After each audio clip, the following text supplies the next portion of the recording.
The journey of a Pokemon researcher. This video is purely for entertainment and does not infringe on copyrights or laws. The rights to the novel and image belong to the original author. We do not claim ownership. Don't like waiting and want to listen to this fanfic in full now? Subscribe to our Patreon, where you'll find the best fanfics. Chapter 51 Desert Island Crisis. When Xuanjian woke up, he was lying on a beach.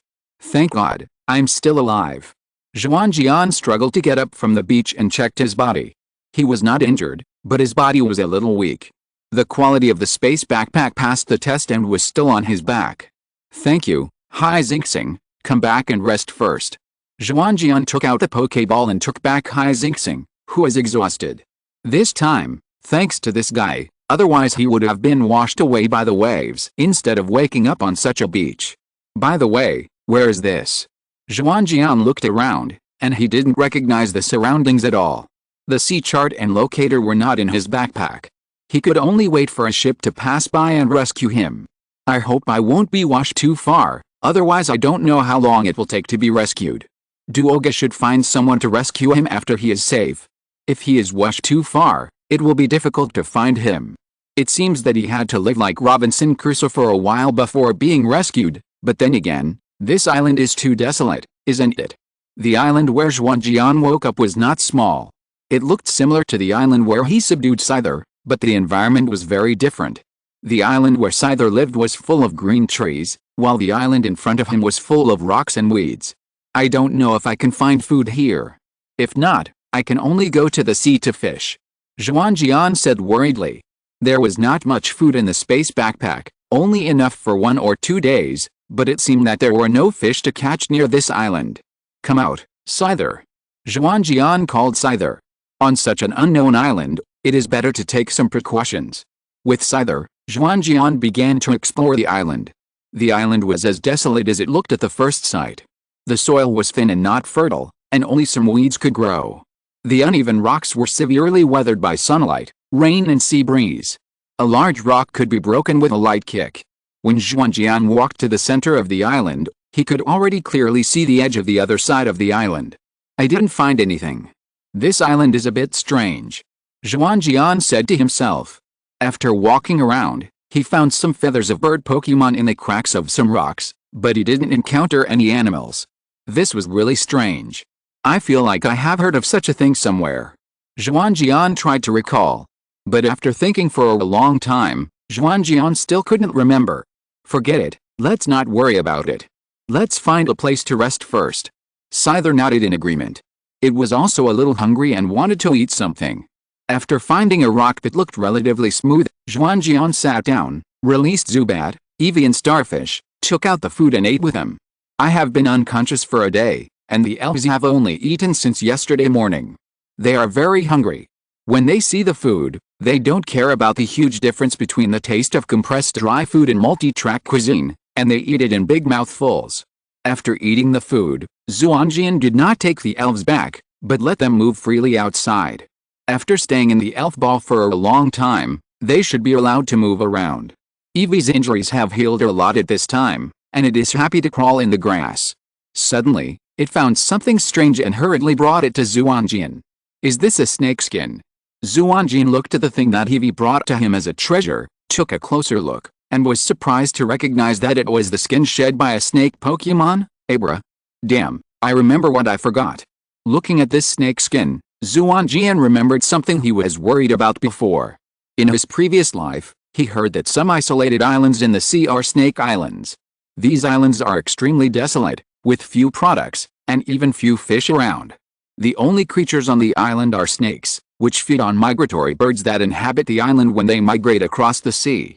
They eat when birds appear in a year, and then stop eating, maintaining their life activities at a very low metabolic level.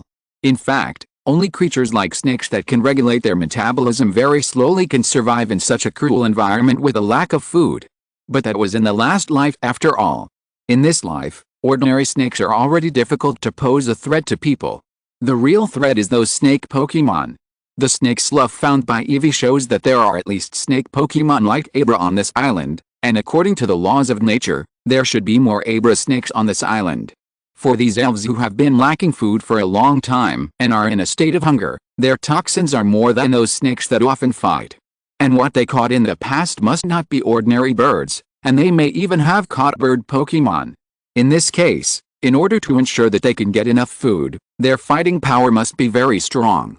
In other words, those who are not strong enough have already starved to death. No, we must take precautions, otherwise we will be in danger if we are besieged by those snake Pokémon. The nearby sea area is relatively barren, with almost no fish, and the last bird migration has been a long time ago.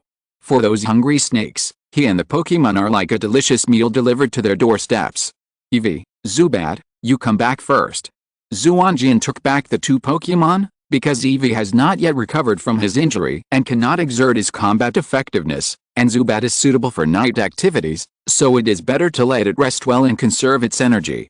Spy Mantis, Starfish, you learn these two skills first. Xuanjian took out two skill machines from his backpack. They are Hold and Freeze Beam. Hold was given to Spy Mantis, which was originally planned to be learned after it evolved into Giant Claw Mantis.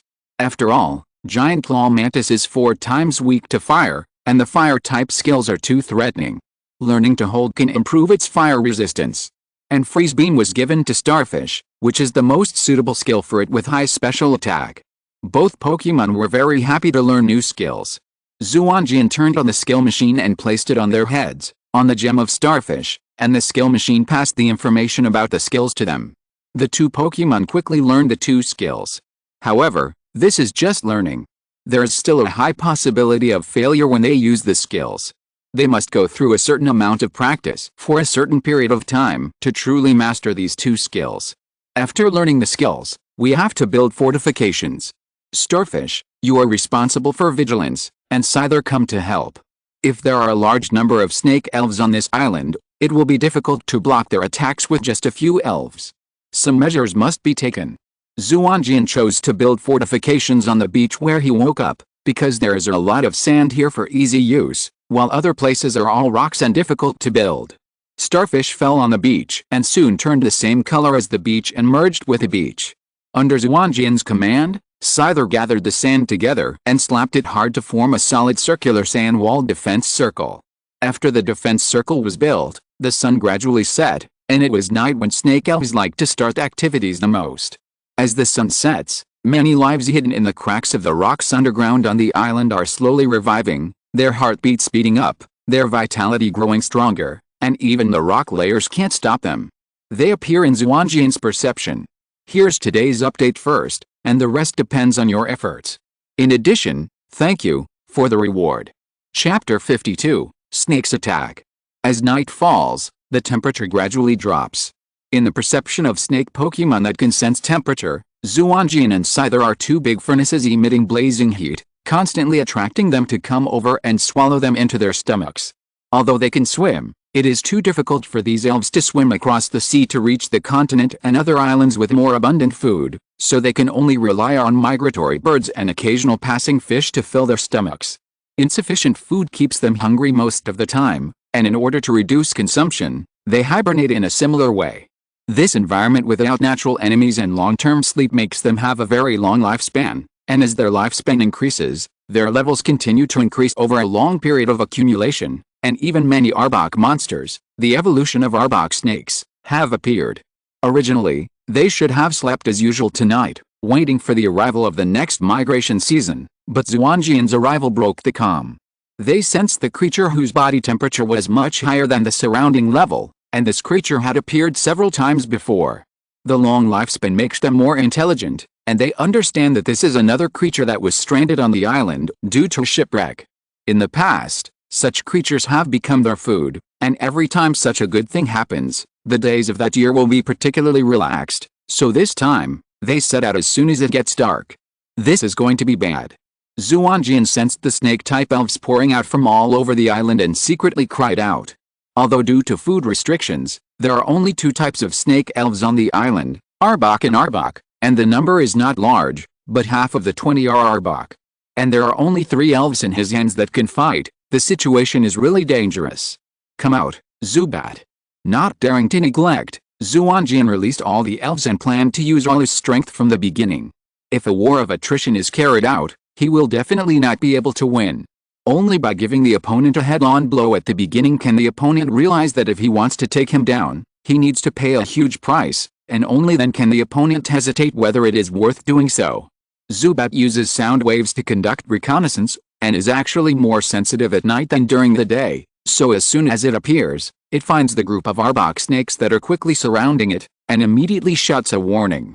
Everyone, pay attention. The enemy is coming aggressively. We must be careful. Scyther, you are responsible for defense. Don't let them get close. Starfish, Zubat, listen to my orders and carry out long-range coverage attacks.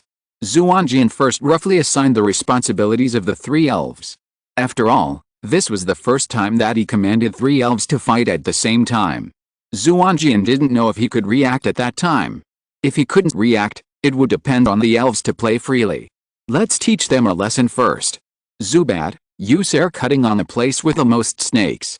After hearing Xuanjian's order, Zubat immediately flapped its wings and launched an attack. In the dark night, it was not difficult for Zubat to lock on the target. A piece of wind blade immediately shot towards the most densely populated area of the snake group, attacking the unprepared snake group. The unprepared snake group was immediately damaged by the wind blades that fell from the sky, and the speed of advancement slowed down. But these gathered together were Arbok snakes with weaker combat effectiveness, and their status was very low in the snake group. The several huge Arbok monsters behind them saw the speed decrease and immediately urged the Arbok snakes. How smart! They sent the Arbok snakes, which are the easiest to be born in the group, to explore the way, while the Arboks themselves huddled behind and waited for an opportunity to attack.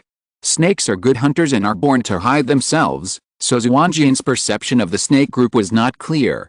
It was only when they just woke up that the Arbok snakes and Arboks were distinguished, and then they were mixed together and could not be distinguished. But just now, due to the attack of Zubat, they could no longer hide themselves, allowing Xuanjian to take the opportunity to see through their true and false. Among these snakes, the leader was actually 10 very young Arbok snakes, and the older Arboks followed behind them. Obviously, these Arbok snakes were used as cannon fodder. But think about it, it is right to hatch an Arbok snake on this island, but it is difficult to give birth to an Arbok monster. In order to continue the growth of the group, the Arbok snakes can only be sacrificed. We can't waste too much energy on these small fish. Only by defeating the Arbok monster can we win. After understanding the opponent's tactics, Xuanjian made a quick judgment. Let Zubat stop attacking and stop wasting energy. Xuanjian stared at the snakes, waiting for the opportunity to come. Under the command of Arbok, the Arboks approached the fortifications built by Xuanjian. The sand was piled up into a slope, exposing the Arboks completely to everyone's sight.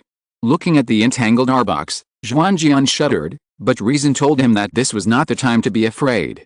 Haixing, spray the Arboks with water first, and then use the newly learned freezing light. After hearing the order, Haixing immediately sprayed a stream of water at the Arboks. The Arboks had just woken up from their sleep and their movements were still a little slow, so they couldn't dodge and were wet by the water gun. Then Haixing's gem condensed a cold light and shot at them. Haixing's attack did not disappoint Xuanjian. The powerful freezing light combined with the water brought by the water gun immediately froze their slippery bodies. Well done, Haixing. Xuanjian praised. He was still worried that Haixing would not be able to use the skills he had just learned well, but he didn't expect the other party to perform so perfectly. Although the ice type does not restrain the poison type in terms of attributes, the Pokémon itself has a weakness. For the snake Pokémon Arbok, the freezing rays not only froze their bodies, making it difficult for them to move, but also brought terrible low temperatures, making them want to follow their instincts and fall asleep. Golbat, use ultrasound on the frozen Arbok. Previously, because they were still moving and it was difficult for Golbat to lock on with ultrasound without seeing them, Xuanjian did not let Golbat use ultrasound. But since these guys have temporarily lost their ability to move, it is better to make them completely lose their combat effectiveness. Golbat happily opened his big mouth and sent ultrasound to the frozen Arbok. It had wanted to do this for a long time, but it had to use ultrasound for reconnaissance before, so it could not use ultrasound to attack. Now that the opponent's movement was blocked, it was just the right time to attack. The ultrasound successfully hit the frozen Arbok. These wild Pokémon were not strong-willed and had no means to deal with them, so they were immediately confused. Some even obeyed the instinct of their bodies in the confusion and fell asleep. Hiss! The Arbok in the back was furious when he saw the Arbok snakes lose their fighting power so easily. But unfortunately, the already confused Arbok snakes could no longer hear his orders. In the ice, more and more Arbok snakes obeyed their instincts and fell into deep sleep. Is the goal of 100 recommendation votes too high? I squeezed out time to write an extra chapter, but I couldn't send it out. Forget it, I'll send it out now. Thank you all for your support. In addition, thank you to the book friend 160,921,182,117,581 for the reward. Chapter 53, Defense Counterattack. Although the Arbok snakes were easily dealt with, Xuanjian was not relieved. Because these Arbok snakes were born not long ago, they were obviously used as consumables. Only the Arboks behind were the real enemies. Sure enough, seeing that the Arbok snakes had lost their fighting power, the Arboks finally couldn't help but move out. Seeing what happened to the Arbok snakes, the 10 Arboks dared not gather together anymore, but formed a group of 3 and surrounded them from 3 directions. The guy who seemed to be the largest snake king stayed behind and watched from a distance. Moving forward slightly, in places where they could attack, the Arboks coiled up their bodies, opened their necks, and revealed their patterns, reflecting a mysterious light under the moonlight, trying to intimidate. But this was obviously in vain. Except for Xuanjian, who was attracted by the patterns, the big mouth bat was basically blind and completely ignored this intimidation. Starfish was completely indifferent to this behavior, and Scyther even felt provoked and wanted to jump out to attack. Xuanjian stopped Scyther and analyzed. Everyone keep calm. The enemy has been hungry for a long time. Some have just woken up and must be short of physical strength. As long as we defend against the first few waves of attacks, they will be exhausted. That will be our chance to counterattack. Wow! Zubat suddenly warned. Xuanjian looked carefully and saw countless tiny purple poison needles in the air shooting towards him under the cover of moonlight. It turned out that the cunning Arboks took advantage of everyone's attention being attracted by the pattern and launched an attack. Fortunately, Zubat keenly discovered their movements and warned. Starfish, Bubble Beam, Scyther, block the mist poison needles. Xuanjian also responded immediately. Starfish sprayed countless shining bubbles, which fell in front of the team, effectively blocking the poison needles. The poison needles that broke through the blockade of the bubble beam were blocked by Scyther waving a giant scythe. Before Xuanjian could be happy about defending against this wave of attacks, the next wave of attacks came immediately. The 3 Arboks on the left opened their mouths and sprayed streams of dissolving liquid at the sandcastle. The 3 on the right threw venom bombs at the sandcastle. Starfish used the water gun to block the attack on the left. Zubat used high-speed stars on the right. Scyther to finish the attack. Zubat sent out a high-speed star to detonate the venom bomb in midair, and the venom flew all over the sky. Fortunately, there was still a distance between them, and the venom did not fall on Xuanjian. But the starfish on the other side was more reluctant. It could not use multiple water guns at the same time or fire water guns continuously, so it only blocked one stream of dissolving liquid. Fortunately, Scyther, who had been prepared, made up a whirlwind slash and blocked the other 2 streams of dissolving liquid. We are few in number and cannot passively defend. Starfish, Bubble Beam. Zubat flew over and used air cutting on the Arbok in the middle. The 3 Arboks in the middle seemed to be second only to the one at the back, but they did not attack.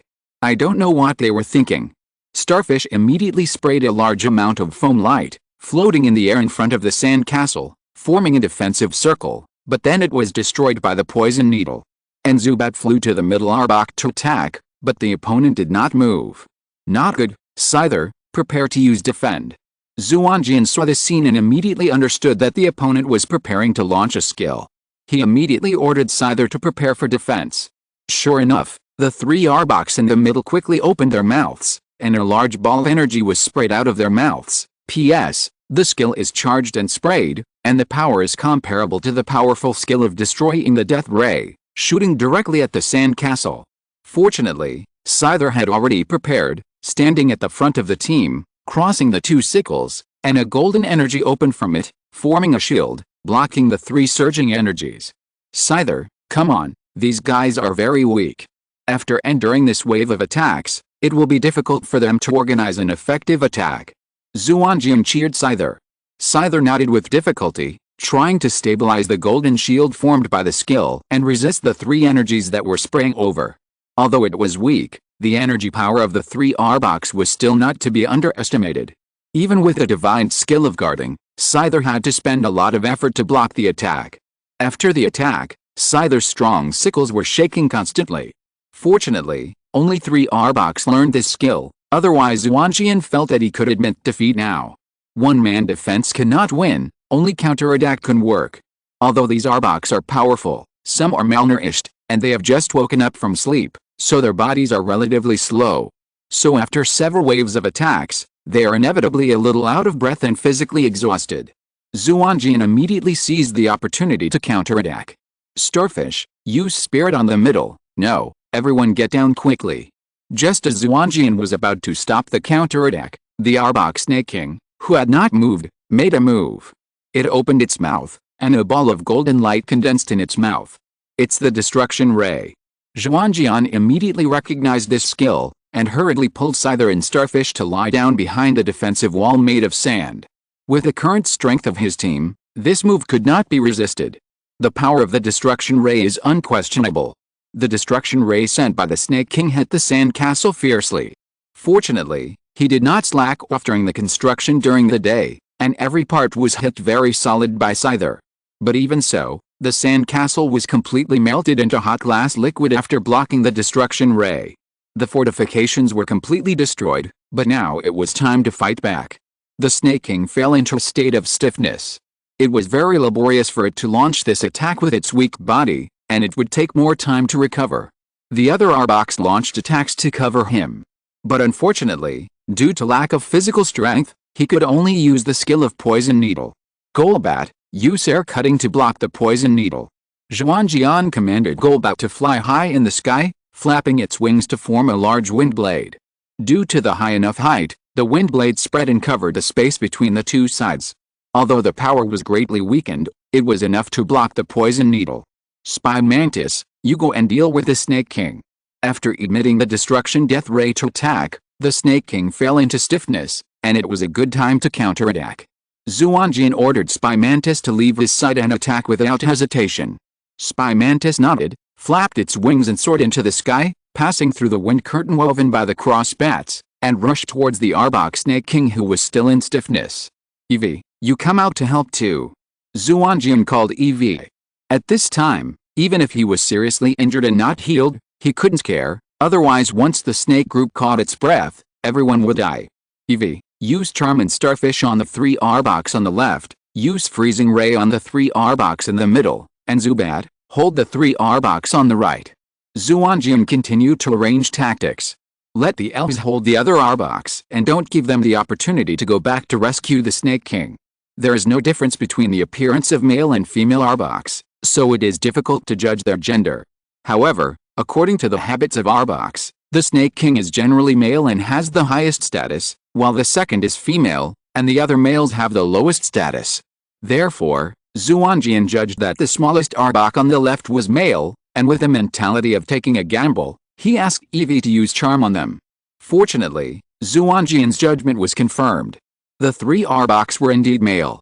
With the suppression of the Snake King, the 3 male Arboks who had not been favored by females for a long time fell into the trap without any resistance and were successfully bewitched by Eevee. They were in a state of fascination and no longer cared about the Snake King. Instead, they danced the unique courtship dance of Arboks to Eevee. Unfortunately, Eevee was not of the same kind as them, so he could not appreciate the charm, but felt his hair stand on end. Eevee, don't worry about that, come and help Hijinxing. Xuanjian saw the 3 fascinated Arboks and quickly asked Eevee to change his target. These 3 Arboks are the strongest, and Hijinxing can hardly hold them back alone. Eevee, Shadow Ball attack, Starfish, Psychic Wave. Xuanjian gave the order. Eevee's injuries had not yet healed, so it was unwise to let it fight in close combat. It would be better to let it use skills from a distance to assist. On the other side of Zubat's battlefield, Zubat created countless shadow clones, flying around the 3 Arboks, hiding its real body in them and attacking continuously. The 3 Arboks opened their mouths, showing their sharp fangs, trying to attack this annoying monster that blocked their way. But how could they, who were slow in action, compare to Zubat's agility? Instead, Zubat played them around and dragged them firmly in place. At this time, Scyther had landed in front of the Arbok Snake King and launched an attack. It raised its left-hand sickle and threw an uppercut from the bottom, knocking the stiff Snake King up, and then immediately followed up with its wings flapping. The sickle on the right followed up with a blow, stopping Arbok's fall, and then the sickle in the left hand followed up again. One of the skills learned by Scythe is called Continuous Slash, and the power will become stronger and stronger when the attack hits the enemy continuously. Scythe used this skill at this time, the Continuous Slash skill plus the Double Blade attack, and the attack part was Arbok's head. Even if Arbok was out of stiffness, it was beaten without resistance and was hit by Scythe in the air like a rag. When the Continuous Slash skill became more and more powerful and was about to exceed Scythe's control, Scythe hit Arbok's head hard and smashed it to the ground. After being hit in the air, Arbok was blasted to the ground again after a series of attacks, and hit hard on the ground, stirring up a puff of smoke and losing its combat effectiveness. Xuanjian finally breathed a sigh of relief when he saw this scene. The situation finally changed. But things don't always go smoothly. Just when Scyther won, Zubat suddenly screamed. Here's today's update. Thanks again, for the reward from the talented people. Chapter 54 Death Battle. The camera replays. While Scyther was single-handedly beating up Arbok and Snake, the Pokémon in the other two battlefields were also trying their best to hold back the enemy. Eevee and Starfish were better off. The two Pokémon used long-range skills alternately to attack, forcing the Arboks to try their best to resist and not dare to turn around and leave easily. But there was only one Pokémon, Gulpit, on Gulpit's side, and the battle was very difficult. At the beginning, Gulpit used its flexible body to harass the three Arboks. This tactic was indeed very effective, and the Arboks were stopped in place. But soon the Arboks also launched a counterattack. As partners who have worked together for many years, the Arboks have enough tacit understanding. Two of the Arboks opened the wide membrane on their necks and used their bodies to block the constantly attacking Gulpit. Then the protected Arbok opened his mouth and fired a poisonous needle at Gulpit in the air to shoot, destroying many shadow clones one after another. While Zubat had to distance himself from the poison needle, the other two Arboks also began to prepare to attack. After one Arbok finished releasing the poison needle, the other immediately followed up, forcing Zubat not to attack at close range. If the situation remained deadlocked, it would be a good way to delay the enemy, but the Arboks obviously would not let Zubat do as he wished. Just as Zubat gradually got used to the rhythm of the enemy taking turns to attack from a distance and trying his best to dodge, three Arboks suddenly attacked at the same time. The Arbok that had just released the poison needle sprayed a large ball of venom from its mouth, while the other two Arboks sprayed poison needles to attack Zubat.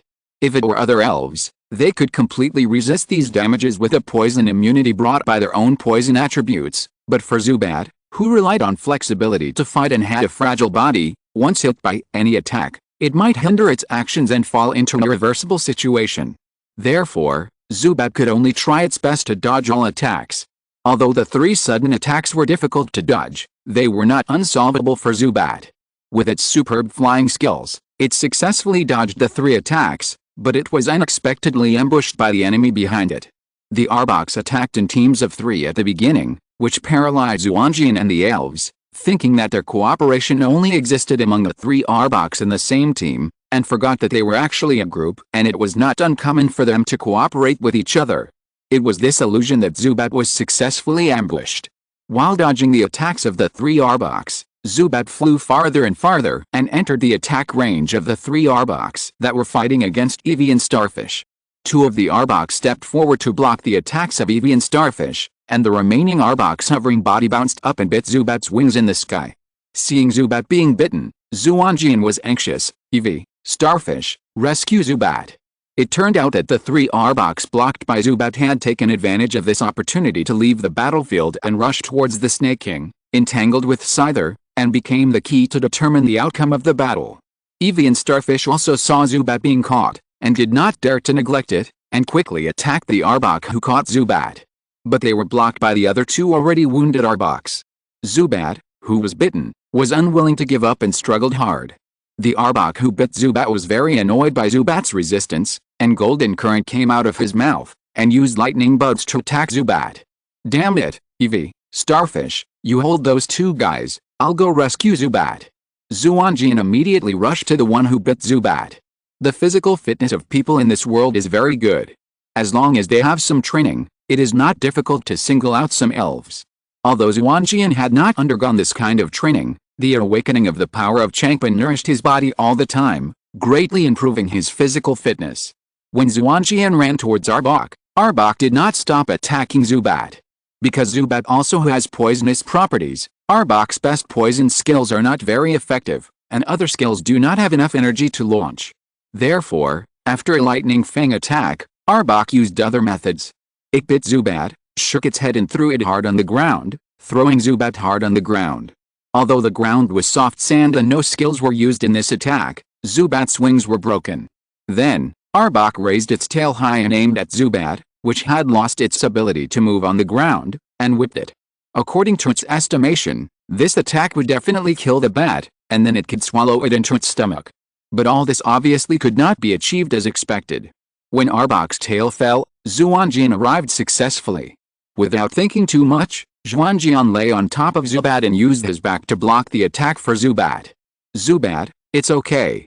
Xuanjian endured the pain and comforted Zubat. At this time, Zubat was attacked one after another and was extremely weak. Xuanjian held it in his arms, rolled on the ground, dodged Arbok's attack again, and put his right arm into Zubat's mouth. Zubat, come to me and suck my blood. The power of Changpan in his body was too weak to treat Zubat, but if combined with the blood nourished by his long-term protection of Changpan's power, it should have a better healing effect. Be obedient, hurry up.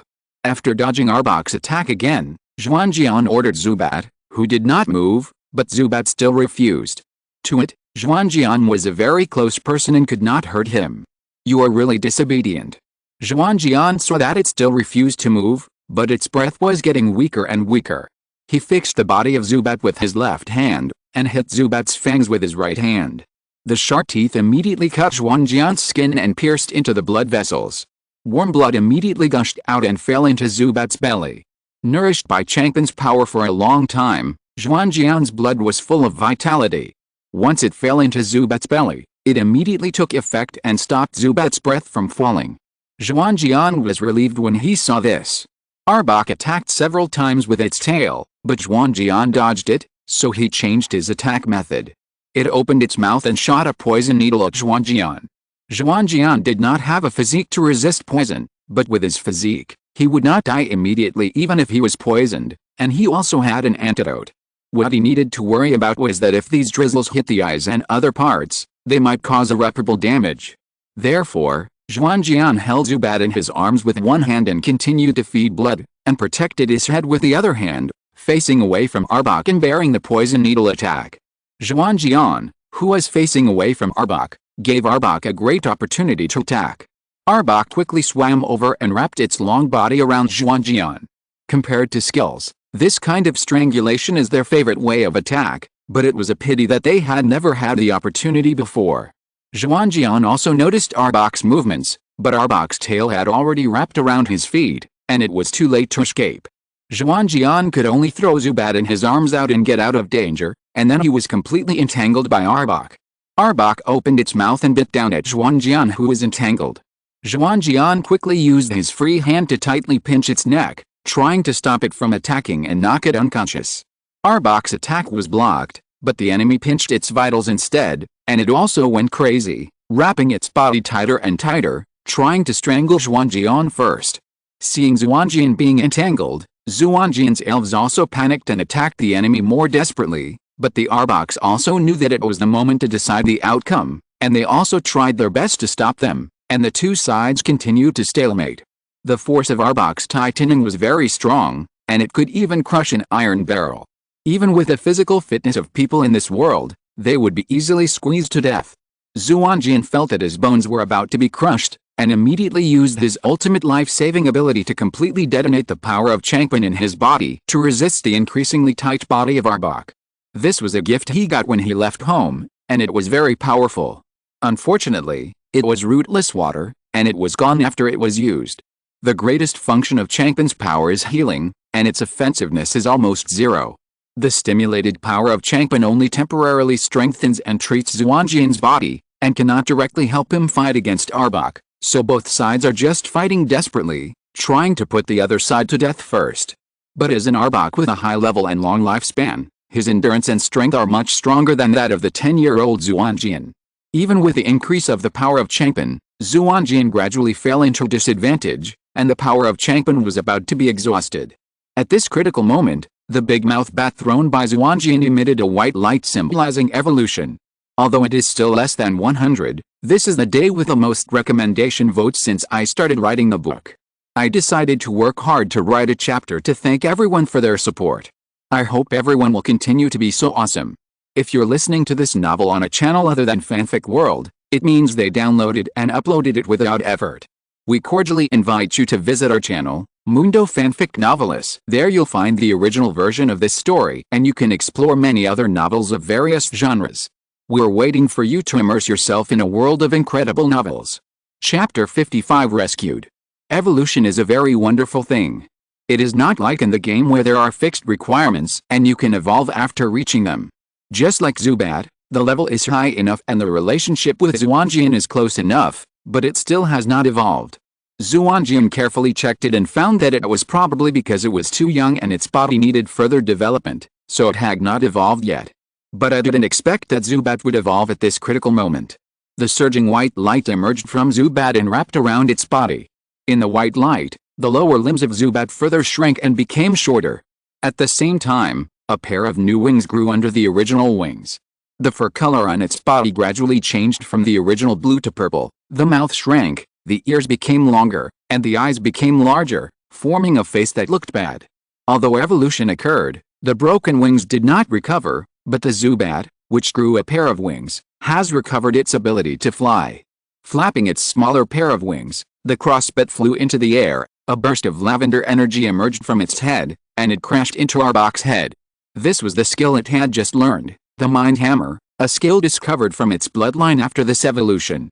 With Xuanjian's teachings, it already knew the principle of attribute restraint. In the absence of a sure kill move, it naturally chose a psychic skill with mutually restrained attributes. Under the double attack of Xuanjian and the crossbit, Arbok finally lost its fighting power and its body drooped softly. Xuanjian did not dare to relax, and still stretched out his hand to pinch Arbok's neck, struggling to break free from its entanglement.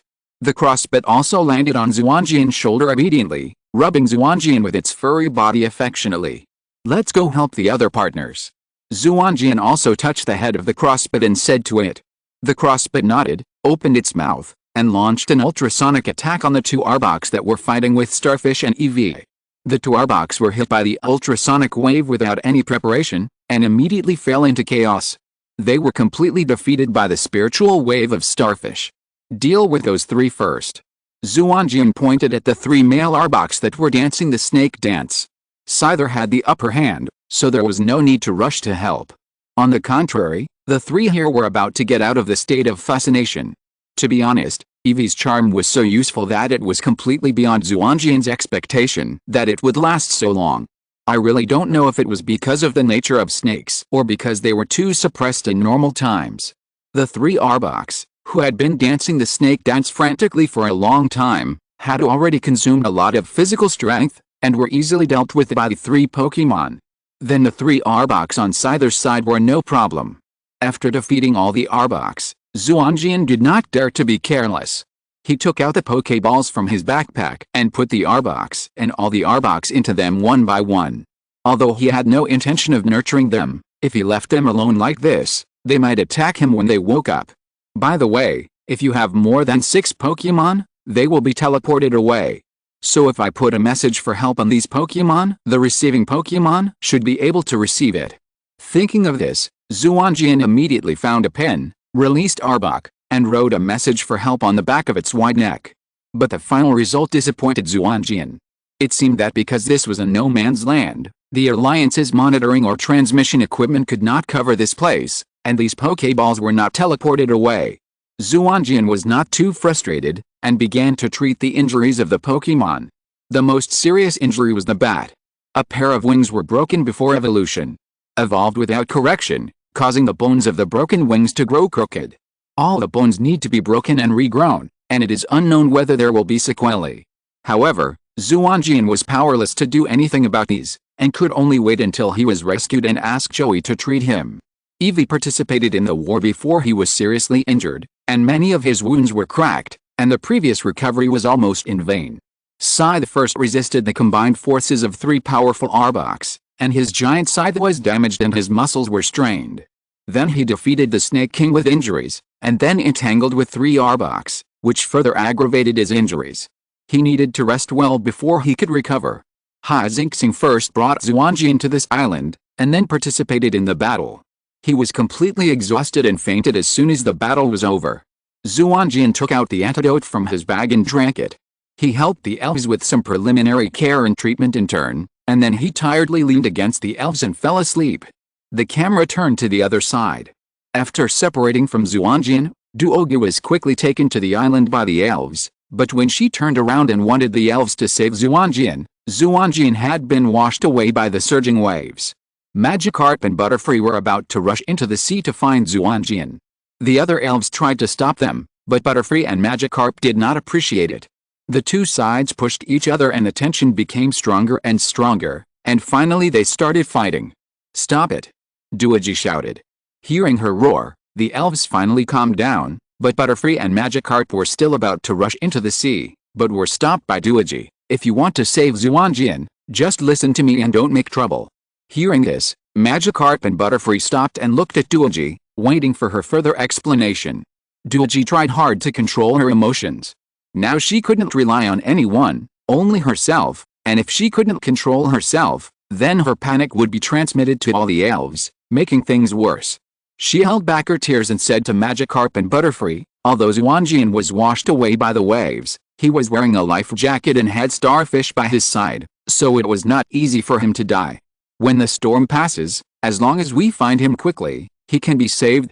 If you rush into the storm now, not only will you not be able to help him, but you will also drag everyone down. You might as well take a good rest so that you can contribute when we find Xuanjian. After listening to Duoga's words, the two elves talked to each other for a while and finally calmed down. Duoga also breathed a sigh of relief and took the elves to find a place to rest and shelter from the rain, while treating Longlong. When the storm passes, Longlong will still be the main force to find Xuanjian. For such a sudden storm-caused shipwreck, the Orange Islands already had a complete set of rescue plans. As soon as the storm ended, the rescue team appeared. Duoga also received help from the rescue team. The power of the collective is strong. The rescue team of the Orange Alliance first determined where the victims would drift to based on the direction of the storm, and then sent out a large number of air rescue teams composed of Pidgeots to search for them. Most of the victims were found in this way, but Xuanjian was the only one who was missing. How could this happen? Duoga said anxiously. Everyone else was found, so why was Xuanjian missing? Did something happen? Thinking that Xuanjian might have sacrificed himself to save himself, Duoga couldn't stop crying. "Don't cry first, I remember you said he was carrying a starfish." The captain of the search and rescue team seemed to have thought of something. "Yes." Duoga nodded and looked at the experienced captain with hope, hoping to hear good news from him. "Well, maybe he drifted to other places." The captain touched his chin. "Starfish are not good swimmers, they will choose to migrate with the ocean currents. If the other party carries a starfish with him and has no clear target, he may be carried by the starfish into the ocean current and drift to other places." "Where would that be?" Duoga asked anxiously. "That's not clear. There are many ocean currents nearby." The search and rescue captain touched his head in distress. There were many ocean currents nearby, flowing in different directions, and he couldn't judge. Woo woo woo. Butterfree, who had been following them, landed in front of the two, calling and flapping its wings to make fancy flying, attracting the attention of the two. "Butterfree, do you know which direction Xuanjian is?" Duoga guessed. Butterfree nodded, stopped its fancy flying, and flew straight in one direction, followed by Magikarp. "Captain, let's catch up," Duoga urged. "But this is too arbitrary, isn't it? It was incredible to make a choice based on 2 Pokémon. They're all Pokémon of Xuanjian, and the Pokéball is still with Xuanjian. Maybe there is a connection between them." Duoga tried to convince the other party. "And now we have no clue, right? You have to think about it, it will take a long time to go there, and you might miss the chance to save your friend." Duoji gritted his teeth and finally nodded. "Well, I've decided, I believe in the elves. Okay, let's go. The captain was also unambiguous. Anyway, he had no clue, so he might as well give it a try. But just in case, other directions cannot be ignored. Pidgeot, please search along the two largest ocean currents. The two Pidgeots that landed on the boat to rest nodded, flapped their wings and left the boat, flying in different directions. The probability is higher if we separate. The captain explained, and then concentrated on driving the speedboat, chasing Butterfree and Magikarp. The speedboat sailed for a long time, so long that it gradually left when night fell, so long that Duoji was about to lose hope, when Butterfree in the air let out an excited cry, and then accelerated towards a small island in the distance, and Magikarp also accelerated to swim over there. Did you find something again? Seeing that the speedboat was underpowered, the captain, who wanted to persuade Duoji to return, was also cheered up when he saw this scene. Then he picked up the telescope and handed it to Duoji. I want to concentrate on driving the boat, you look for it. Duoji raised the telescope tremblingly and looked in the direction where Butterfree flew. On the beach of a small island in the distance, a scarred boy and his elves, who were also scarred, were leaning against each other and sleeping on the beach, with the morning sun shining on them. That's him, right there. I'm a little busy today. This chapter is another 3,000-word chapter, and the nearly 800 words at the end were all coded on my phone, so it's a little late. Thank you for the reward from the talent. You are awesome, brother. Please continue to support me. Chapter 56 Migration. When Xuanjian woke up, he saw a ceiling he didn't recognize, and almost thought he had traveled through time again. But soon, the Eevee who was lying in his bed and noticed that he woke up and leaned out to lick him intimately told him that he had not traveled through time. Are we saved? Xuanjian's last impression was that he took care of the injuries of the elves and then fell asleep tiredly. Eevee nodded curtly, confirming Xuanjian's guess, then jumped off the bed, ran out of the house, and soon walked in with Duoji. Xuanjian, how do you feel? When the group found Xuanjian on the beach before, he had fainted because of being too tired. I feel fine, but I'm a little hungry. He also wanted to go to the bathroom, but considering that the other party was a girl, he didn't say such shameful words. You have been sleeping for 2 days, it would be strange if you are not hungry. You wash up first, and I'll get you something to eat. Duoji smiled and turned out, resolving Xuanjian's embarrassment in time. Xuanjian hurriedly got up to wash up and solve his personal problems. By the time Xuanjian had packed up, Duoji was already waiting in front of the bed, with a bowl of steaming porridge in front of the bed. You haven't eaten for a few days, drink some porridge to fill your stomach first. Thank you. Xuanjian sat on the bed, drank the porridge and asked, how are my Pokémon? Starfish is just too tired and has recovered. Scyther has a muscle strain, which is not a big problem. Eevee's injury is almost healed, but Crossbit is a bit troublesome. Is it serious? A little bit, because it evolved with such a serious injury, its wings grew deformed, and all the bones need to be crushed and regrown. Because the wings after evolution are different from the original ones, its wings need to develop again, otherwise there will be sequelae. But if it develops again, it needs to be given something that contains a lot of vitality to assist it.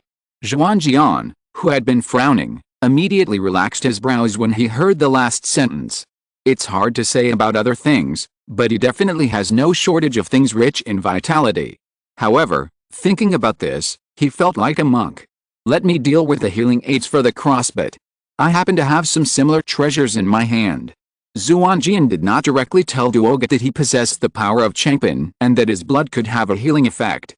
Okay, Duoji nodded, without asking Xuanjian further, then I will inform Joey that the treatment can begin. You can use those treasures on the Crossbit when it recovers. If it is cured sooner, we can also set off earlier. Is the time approaching? Duoji had not told Xuanjian the specific time for the opening of the Sea and Sky Abyss before, and she had always planned the time herself. Well, it should start soon. Duoji nodded. Perhaps because she had experienced a common hardship, she spoke out without reservation. The opening time there is not fixed, and it will vary within a range. The ancestors observed for many years before they got an approximate time range. We are not far from the island now, so we can intuitively judge the opening time by the changes in some of the surrounding elves. Oh, how do you judge it? Can you tell me? Although it is a family secret, not many people pay attention to it anymore, and it doesn't violate family rules to tell you. According to speculation, the sea and sky abyss should be an independent space, but at a certain time every year it will be connected to our world, and some of the energy contained in the space will help the water elves evolve. Although most water elves are not qualified to enter the sea and sky abyss, just absorbing the dissipated energy will help them evolve.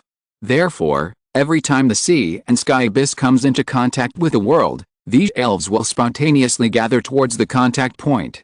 Of course, this kind of energy is dispensable for most water elves, but it is very precious for the Magikarp, which has extremely difficult evolution, so every time this time comes, there will be a scene of a large number of Magikarp migrating. How amazing! The nearby Magikarp have already started to migrate, which means that the time for the sea and sky abyss to open is approaching. Although we are very close to there, we still have to hurry, because these Magikarp only need to arrive before it closes, and we need to go there earlier. If we miss it, we can only wait until next year. Then let's set off as soon as possible. How long does it take to treat a crossbat? The surgical treatment is very fast, and the post-operative recovery is more time-consuming. However, the post-operative recovery is very simple, just let it take medicine regularly. Xuanjian thought for a while, then let's wait for it to complete the surgical treatment and take it with us. That's no problem, but doesn't your body need to be recuperated again? Xuanjian shook his head, no need. He awakened the power of Changpan. With sufficient food supply, he can transform the absorbed energy into the power of Changpan and recover quickly. Xuanjian quickly finished his food and decided to go out for a walk to see the migrating Magikarp. So the two came to the estuary of the island. At this time, the estuary was completely crowded with people, very lively, and countless people gathered here. The houses are hung with all kinds of carp flags, and even various snacks are closely related to Magikarp. This island is called Fengji Island. It can be said to be the starting point of the Magikarp migration journey. Magikarp from more distant places that want to participate in the migration will come to this island from all directions, then recuperate here for a while, and then set out from this island, and then start migrating without any rest.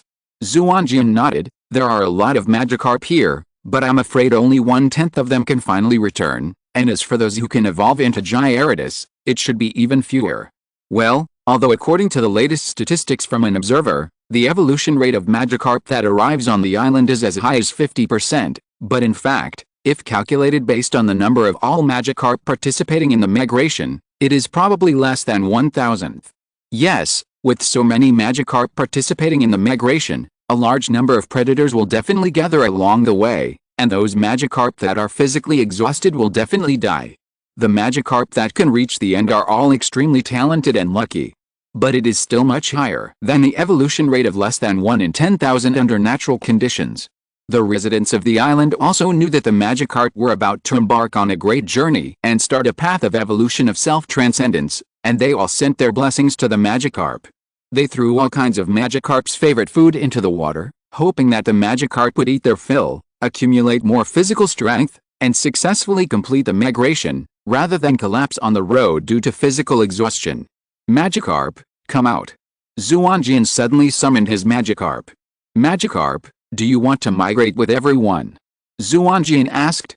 Magikarp had contact with other Magikarp before, so he naturally knew what migration was.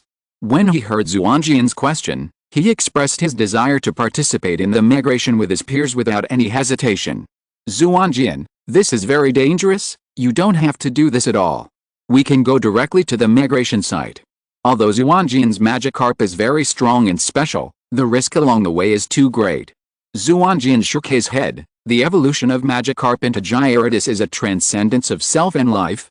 If it is not tempered, even with the help of external objects, it is imperfect. This migratory path is not only a path to evolution, but also a path of self-transcendence and self-cultivation. So many Magikarp can accomplish it. My Magikarp is better than them. How can I show weakness? Magikarp nodded and agreed with Xuanjian's words. You forget it, whatever you want. Duoga had seen Xuanjian's stubbornness when he subdued Scyther. Knowing that he would not change his mind at will, Duoga was too lazy to stop him. Anyway, Magikarp was also happy to participate. Then, Magikarp, go. Do your best, I'll wait for you at the finish line. Magikarp nodded, jumped lightly, and its tail made a beautiful splash of water. It joined the migratory army and gradually went away. I was too tired last night, so I went to bed early. I got up early this morning to write. Chapter 57 Observer Green River. After Magikarp set off, Xuanjian also began to make preparations. First, the problem of the captured Arbok and Arbok was dealt with. Xuanjian was brought to Fengji Island in a coma. Duoga didn't know the truth and thought they were the Pokémon captured by Xuanjian, so these guys were taken to Fengji Island together and then deposited in the Pokémon Center on the island. These guys who had never left Snake Island ate a lot after arriving at the Pokémon Center. If the food in the Pokémon Center was not free, Xuanjian would have been eaten bankrupt by these guys. Once you have seen the sea, you will never be satisfied with the water, but Wuxian is not a cloud. After tasting such a nourishing life, these guys are completely unwilling to return to the poor and bathe Snake Island, and they all express their willingness to follow Xuanjian. But unfortunately, Xuanjian did not have the idea of cultivating Arbok, and he could not afford to raise these guys. Xuanjian originally planned to find a place to release these guys at will. Anyway, he had no feelings for these guys. But releasing so many poisonous Pokémon of the same species at one time will undoubtedly have a very bad impact on the environment, which also gave Xuanjian a headache. In the end, Duoga came up with a solution. She contacted a breeding farm that made medicine from snake venom. The other party was very interested in these Arbok and Arbok, and exchanged them for a good quality electric shock monster plus a lifetime employment fee. The alliance prohibits the sale of elves, so it can only be done in the name of employment. Xuanjian had no objection to this, and after learning that as long as they donated venom, they could live a good life of eating and waiting to die, Arbok and Arbok also readily agreed, so a deal that both parties were satisfied with was reached. Next, the treatment operation of the crossbat was also completed quickly. Next, Xuanjian just needed to feed it some of his own blood every day and wait for it to recover naturally. In response, the crossbat complained to other elves that Xuanjian's blood had a grassy smell and was not delicious. Due to the different languages, Xuanjian didn't know about this, and only thought that the crossbat didn't want to drink his own blood, and he was very moved. This is really a beautiful misunderstanding. After doing all this, Xuanjian and Duoga were ready to set off, but they met an interesting travel companion and observer. "Sir, are you planning to follow these migrating Magikarp all the way?" Xuanjian asked the somewhat hunched but energetic old man beside him. When his group set out, it was the time when the last wave of Magikarp left. The old man drove a speedboat behind the Magikarp group and took photos and records all the way, which immediately aroused Xuanjian's curiosity. After a conversation, I learned that the other party was an observer who specialized in studying the migration of these Magikarp.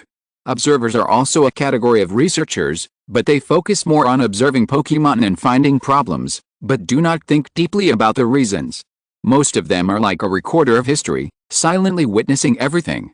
However, observers are good partners for professional researchers, because researchers can obtain a lot of research data from them to provide materials and evidence for research findings.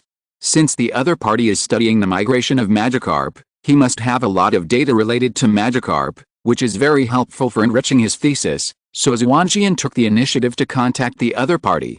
"Yes, I have been observing the migration of these Magikarp for a long time." Green River looked at the young man who was talking to him and said gently, "That's amazing. Let me introduce myself. I am Xuanjian, an apprentice researcher from Kanto, and this is my companion Duoge. My Magikarp also participated in this migration, and we are about to go to the end to wait for it. I am the observer Green River. Your Magikarp participated in this migration? This is really rare. Few trainers will let their Magikarp participate in the migration. After all, it is too dangerous. You are Mr. Green River. I have seen your documentary about the evolution of Magikarp. The white light emitted by the simultaneous evolution of a large number of Magikarp is really dazzling." Duoga said excitedly. It's no big deal." Lu touched his head embarrassedly, "and that only records the evolution situation of the Magikarp at the end of the migration. Starting from the starting point, only one out of more than 2,000 Magikarp can evolve, and the evolution rate under natural conditions is less than 1/10,000th. That's why these Magikarp are so obsessed with migration. I, an old man, have always wanted to find the reason for such a high evolution rate, so I started to help observe their migration throughout the whole process. Unfortunately, I haven't found it for so many years." Xuanjian originally wanted to tell him the news about the abyss of the sea and sky, but finally held back. After all, this was the secret of the Duoga family. Green River didn't know that the truth he spent a lot of time pursuing was in the hands of the two people in front of him. He said with some pride, but the old man also roughly guessed that it should not be related to the experience of this migration, but should be related to the end of the migration. But unfortunately, the old man never found anything abnormal at the end of the migration. I guess that the abnormality may be hidden underwater, so I brought a diving suit this year and plan to go underwater to see it with my own eyes. Mr. Green River, you are really amazing. Xuanjian exclaimed sincerely. The old man just lacked luck, so he couldn't enter the sea and sky abyss, but he actually guessed the existence of the sea and sky abyss. Mr. Green River, actually, I know something about the evolution of Magikarp. Duoga suddenly said. Xuanjian looked at her in surprise. He didn't expect that she would take the initiative to expose the secret. Green River looked at Duoga and said, "Little girl, you are from a noble family, right? How do you know?" I'm an observer. The demeanor of you little girl is totally not something that can be brought up in a commoner family. Green River paused, and continued, haven't you nobles always kept the secrets in your hands tightly hidden and refused to reveal them? Why do you suddenly want to tell me, an old man? You have a good eye. These things have been hidden for countless generations. If they are not taken out, they will rot. Besides, whether these secrets are exposed or not, it will not have much impact on the family. Why not let it be exposed to help more people? Yes, you little girl are quite courageous. These things in your hands can only serve as the so-called family heritage and have no use at all. It's a pity that those old guys are not as insightful as you, otherwise they would not have let the nobles decline into what they are now. It's a pity that the old man wasted so many years in vain. I thought I was the first to discover the secret, but I didn't expect that someone had discovered it a long time ago. It's really discouraging. I'm very sorry that I didn't meet you earlier. My ancestors were only able to discover something because of luck, not as good as you, old man.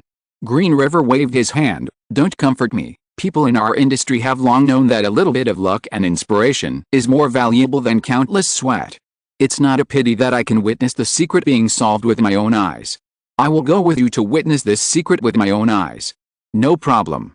By the way, Mr. Green River, can you help me record the process of my Magikarp's migration? That's no problem, but can you tell which one is your Magikarp? Of course. Although the appearance of Magikarp is not much different, not to mention the induction between himself and it, just looking at the appearance is no problem. Then let's go, and we can help these Magikarp by the way. Help Magikarp. Duoga was very strange. Aren't most of these observers like a recorder of history, just silently paying attention to everything and never interfering? That's right. Although as an observer, I can't interfere with other Pokemon's behavior of preying on Magikarp, nor can I help those losers, but I won't let go of those scums who take this opportunity to catch Magikarp in large numbers. Although Magikarp is not a very common Pokemon, by the end of the migration, those Magikarp are basically extremely talented and have a good chance of evolving into Gyarados. Moreover, at that time, they are physically exhausted and very easy to catch. Many lawless elements will take the opportunity to catch a large number of them and take them for Pokemon trade. Green River has zero tolerance for such behavior that destroys Magikarp's migration. Well, we will help too. Okay, let's go. Today's tickets are very bleak. Can anyone tell me why? Chapter 58 Arrival at Destination. With the experienced Green River as a guide, Xuanjian and his group closely followed the Magikarp tribe in their migration. In a place where Xuanjian Magikarp could not see, Xuanjian and Green River silently recorded its every struggle. Along the way, countless Magikarp continued to join the migration, and at the same time, Magikarp were constantly eliminated. Some were swept away by turbulence, some were preyed upon by other elves, and some died of exhaustion, but no Magikarp gave up voluntarily. Duoga saw those Magikarp who were exhausted and dying due to long-term hunger, and couldn't help wanting to help them, but was stopped by Green River. Why can't you help them?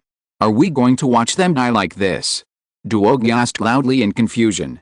Although you are helping them by doing this, you are harming the entire Magikarp population. Green River said lightly, you rescue these Magikarp, and after they recover, they will continue to join the migration and compete with other Magikarp. This is unfair to other Magikarp.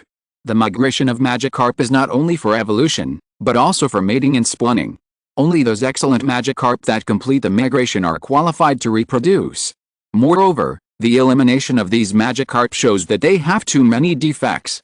If they complete the migration because of your help and take away the opportunity to mate and lay eggs from other Magikarp that are better than them, it will likely cause the decline of the entire Magikarp population, and in the future there will be more and more Magikarp that cannot complete the migration. How could this happen? Duoga couldn't believe it. This is the law of nature. All tribes are trying to make the next generation better. Whoever falls behind will be eliminated by nature. If you really want to help them, you must capture them and take them away. You can't leave them here. This is too cruel. Duoga found it hard to accept for a while. As a breeder, she loves elves very much, but she didn't expect that at this moment, for their own good, she would have to watch them die. She really wanted to help them, but there were countless dying Magikarp here, and she really couldn't help them. Xuanjian patted Duoga on the shoulder and comforted him. Don't worry too much, this is the Magikarp's own choice. From the moment they set foot on this road, they knew they would face this situation. What Xuanjian didn't say was that with the powerful reproductive capacity of Magikarp, if some inferior individuals were not eliminated and consumed in this way, not only would the tribe decline quickly, but the entire natural world would also collapse due to the massive reproduction of Magikarp. In addition to the challenges brought by the harsh natural environment and the threats of natural enemies, human activities also seriously affected the migration of Magikarp. In the later stages of the migration, many elf hunters appeared. Of course, these guys are nothing compared to those guys who poach precious elves. They don't have the courage and ability to capture those precious elves, so they can only capture these weak Magikarp. Humph, these guys don't even dare to poach Magikarp to the end. What a waste. Green River was full of contempt for these guys. After all the training along the way, those Magikarp swimming in the front are already on the edge of evolution, and they may evolve into Gyarados with a little stimulation, so these guys don't have the courage to hunt those Magikarp, and only dare to target the Magikarp swimming in the second echelon. These Magikarp are generally talented, but their accumulation is still a little insufficient, and they can evolve with a little training. My Magikarp has also been targeted, Xuanjian said, but there was no worry in his tone, but some gloating. For poachers, it is definitely impossible to capture them by legal means. They set up dark nets in places where Magikarp must pass. When the Magikarp group passes by, they immediately put away the nets and fish up the Magikarp. For Magikarp, out of water, they have almost no fighting power, and can only flutter around in the net. But unfortunately, they encountered Xuanjian's Magikarp. Although Xuanjian's Magikarp has been increasing in size after the evolution failed, it is not outstanding compared to those older Magikarp in nature, so it did not particularly attract the attention of poachers. They just poured the Magikarp into the water tank that had been prepared long ago as usual. Give these guys some sedatives, otherwise they will keep tossing until they are exhausted. Wait until the migration period is over, the leading poacher ordered. A guy who seemed to be of lower status hurriedly took out a tube of sedatives and came to the water tank to pour it in. At this time, Xuanjian's Magikarp suddenly jumped out of the water, and its powerful tail slapped the opponent's side face fiercely, knocking him directly out. Then the Magikarp opened its mouth and used the bubble ray on the stunned poachers. The bubble beam hit the group of poachers and made them run around without any resistance. The other Magikarp also took this opportunity to use Water Splash to jump out of the water tank and return to the water. Xuanjian took out the Pokeball and prepared to go up to help. Although Magikarp looked very brave now, it was actually just taking advantage of the surprise. When the group of poachers reacted, it would still ooze. But Green River stopped Xuanjian. You don't have to do it, just look at me, the old man. Then he threw out 6 Pokeballs. The light flashed, and 6 mighty Gyarados appeared in front of everyone. It was really surprising that Green River's 6 Pokemon were all Gyarados. Gyarados, teach those guys who dared to interfere with the migration a lesson, Green River ordered. The Gyarados nodded, opened their mouths, and spewed out streams of golden destruction and death light. Destruction and death light is a skill that most Gyarados have, and it is also very powerful. Gyarados did not attack poachers as targets, after all. Doing so could easily cause casualties. But there was no need to show mercy to the equipment they brought. Under the ravages of the destruction ray, the poachers' boats were soon riddled with holes. After Gyarados rushed up and used Water Tail again, The boats completely disintegrated, and the Magikarp they caught also escaped. Without the boat, the poachers fell into the water. What greeted them was the angry Magikarp. The attack power of Magikarp is indeed weak, but hundreds of Magikarp attacking at the same time is also a very scary thing. The poachers were hit by the Magikarp continuously, and they fainted soon. Okay, Gyarados, go and bring those guys over. It's a pity that the approval document I submitted to list this area as a protected area where hunting is prohibited during the migration period has not been issued yet, otherwise they can be sent to jail. Green River said regretfully. At present, Magikarp is not taken seriously, and poaching them only requires detention for a period of time. But if this place is designated as a protected area, it will be different. Seeing the poachers being taken away by Gyarados, the Magikarp that had vented their anger also calmed down, looked back and continued to migrate. Xuanjian's Magikarp also found Xuanjian following behind him, jumped up and greeted him. Magika, good job, keep it up. Xuanjian also waved and shouted to it. After watching, the Magikarp nodded, rejoined the migrating team and left. Let's work harder, we will probably be there in an hour. Midoriya said to Xuanjian and the others. Okay. I just sent them in the wrong order, everyone reset it by yourselves, sorry. Thank you, for the talent reward. Chapter 59, Entering the Sea and Sky Abyss. The destination of Magikarp's migration is an unnamed island. According to Lu, Magikarp will swim upstream along a river originating from the island, enter a small pool in the center of the island to mate and lay eggs, and complete their evolution there. After the three of them arrived, they found a place to wait for the opportunity. According to Duogi, the abyss of the sea and sky will not open until Magikarp begins to evolve, so the group patiently waited for that day to come. At this time, Magikarp has completed its migration. It has no interest in mating and has returned to the Pokeball to rest. After this migration, Magikarp has been well trained. After checking it, Duoga told Xuanjian that the overflowing energy has been completely absorbed by Magikarp, and it is now the best time for evolution. This morning, Xuanjian had just finished morning exercises with the Pokémons and returned to the camp to enjoy breakfast with the two. Lu suddenly said, it's finally here. The first wave of Magikarp's evolution will begin tonight. Mr.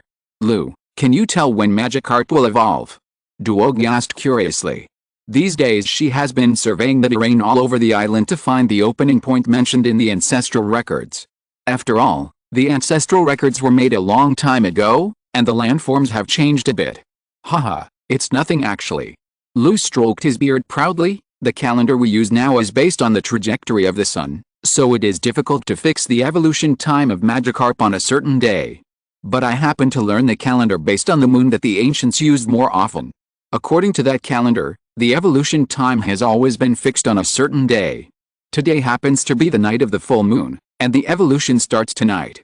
This is the solar calendar and lunar calendar of the other world. Xuanjian sighed that coincidences are everywhere. So that's why the ancestors couldn't find the specific opening time of the sea and sky abyss. I didn't expect it to be related to the calendar. The moon calendar had stopped using thousands of years ago, and many people didn't even know there was such a calendar. But the two times the ancestors entered the sea and sky abyss were both on full moon nights. In order to prevent accidents, we should also prepare to go in tonight. Xuanjian and Lu both nodded in agreement. For Lu, being able to enter the sea and sky abyss to find the secret of Magikarp's evolution is the most important thing, and everything else can be put aside. And the purpose of Xuanjian's trip is to make Magikarp evolve, so naturally he will not deliberately add risks. After breakfast, everyone began to prepare. After bringing all the things, the three of them came to the opening location determined by Duogi after multiple surveys. Is it here? Xuanjian asked curiously. This is a small waterfall formed directly by spring water. Its water flow and the water flow of a small waterfall together form a small pool that can help Magikarp evolve. It should be here. Duoga nodded, we can confirm it in the evening. I think it's here. Unexpectedly, Luhi said directly and affirmatively. Does Mr. Luhi know anything? Xuanjian asked curiously. Well, didn't you notice that the water quality here is exceptionally good? And every time Magikarp evolves, a large number of water stones will form here, attracting many water spirits to come, so I guess it should be here. That makes sense. Xuanjian nodded. Magikarp, come out. Xuanjian released Magikarp. If it comes to water quality sensitivity, what can compare to water spirits? After Magikarp came out, it swam in the water. It told Xuanjian that the water quality here is indeed very good, but it still prefers the water in the small pond below. Strange, what's extra in the water in the small pond below? Xuanjian guessed. It should be, otherwise Magikarp should come here to evolve. Maybe we should go investigate another waterfall. Lu guessed. It's too late. Duoga said, pointing to the horizon at the same time. I don't know when the sun in the west has set, and the moon in the east has already appeared. Xuanjian, you should also release Starfish. Although it has not reached the standard for evolution, it should be good for it to come out and absorb some things. As he said that, Duoga released all his spirits. Xuanjian nodded and released the starfish. Unlike Magikarp, the starfish was very satisfied with the water and happily swam in it. The sky was getting darker and darker, and the moon gradually rose, spreading silver moonlight to the earth. In the hazy night, the pendant on Duoga's chest suddenly lit up with a faint blue light. According to Duoga, the pendant was a relic left by her father for her, and it was very precious to her. Hey, this is the mysterious water drop of the Whirlpool Islands competition, right? Lu said in surprise. Yes, Mr. Lu has a good eye. He can tell at a glance that this is the mysterious water drop of the Whirlpool Islands competition. There is not much difference between ordinary mysterious water drops and the mysterious water drops of the Whirlpool Islands competition prize. Lu actually saw it at a glance. Should we say that he is worthy of being an observer? Although the appearance is the same, the deep and distant meaning is not what ordinary mysterious water drops have. Lu briefly explained. Duoga nodded. Since the mysterious water drop is emitting light, it means we are not in the wrong place. The mysterious water drop that is the prize of the Whirlpool Islands tournament is different from other ordinary mysterious water drops. It has been blessed by the sea and therefore has the function of opening the source of sea and sky. Lu exclaimed, so that's how it is. No wonder no one has discovered the abyss of sea and sky for so many years. It turns out that such a precious prop is needed. The Whirlpool Islands tournament is only held once a year, and only the champion can get the mysterious water drop, which undoubtedly greatly reduces the chances of others trying their luck to enter the abyss of sea and sky. It's amazing that your ancestor could find this secret. Duoga smiled embarrassedly. It's just luck. When the ancestor participated in the Whirlpool Islands competition, he fell in love with a sea witch who hosted the Whirlpool Islands competition. But the sea witch had vowed to never marry and only wanted to serve the sea. After winning the championship, the sad ancestor took the mysterious water drop to relax and came here. Then he found that the mysterious water drop was shining. The ancestor thought that it was the sea witch missing him, so he sang the sea witch's favorite sea sacrifice song here, and accidentally opened the sea and sky abyss. Xuanjian and Lu nodded. It was an interesting love story, but neither of them was very interested. So you need a sacrifice song as a spell to open the sea and sky abyss? Lu asked, and then he was a little worried. Can you sing it? Sacrifice songs are usually sung in ancient languages. Those languages contain mysterious powers, which are different from the current language. And it doesn't mean that you can sing the sacrificial song after learning the language, because those languages contain power. If you don't have the corresponding talent, singing it is just copying, with form but no spirit. Duoga nodded. I can. Our family has inherited some mysterious power. Although it has been declining, I still inherited some. I can't say anything else, but I can barely sing the sacrificial song. Lu nodded and put down his worries. The moon in the sky rose higher and higher, and it had completely appeared above the horizon. The light emitted by the pendant became more and more intense. Duoga also started to act. She held the mysterious water drop in her hand, clasped her hands in front of her chest, and began to sing the sacrificial song like a sea witch in an ancient ritual. The pronunciation of the lyrics of the sacrificial song was very strange. It was not any language that Xuanjian had learned, but with Duoga's singing, Xuanjian and Lu felt as if they were in the sea, surrounded by gentle seawater, just like when they were conceived in their mother's womb. The singing became louder and louder, as if waves of waves were rising and falling, hitting the coast. Suddenly, Xuanjian and Lu heard a sound of breaking at the same time, and then they saw Duoga spread out his palm, and the mysterious water droplet broke into a string of crystal blue light, flew out of Duoga's hand, and fell into the waterfall in front of him.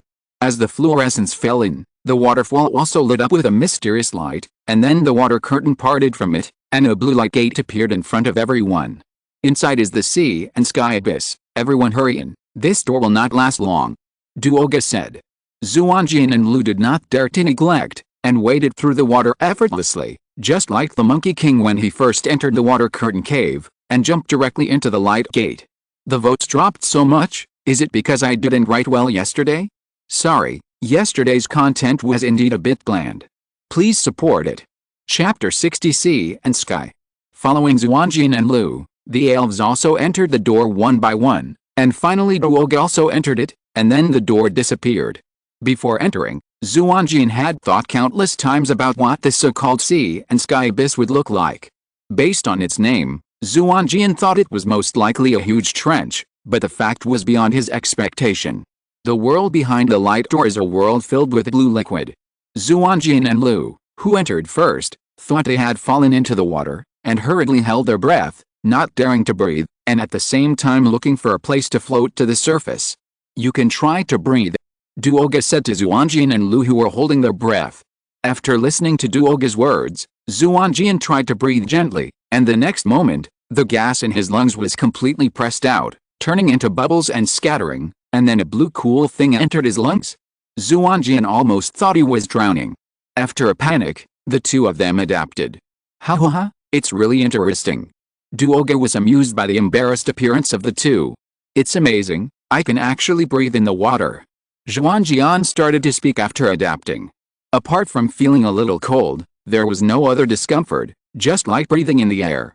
The environment here is very special, allowing us to survive without breathing air. However, the most comfortable here are the water Pokémon. Duoga explained, pointing at the Pokémon swimming around the three people. Duoga, where's the place that can help Magikarp evolve? Xuanjian asked. No matter how mysterious this place is, the purpose of coming here is to make Magikarp evolve, and nothing else matters. Duoga frowned. It's here. If a water Pokémon that meets the requirements for evolution enters here, it will generally evolve directly. Strange, why didn't Magikarp evolve? Xuanjian also frowned. As someone who awakened the power of Evergreen, he was very sensitive to energy. This space was filled with water-attributed energy, which was extremely pure, almost the same as the power of Evergreen in the body, and could completely make up for the lack of energy in the body of water Pokémon.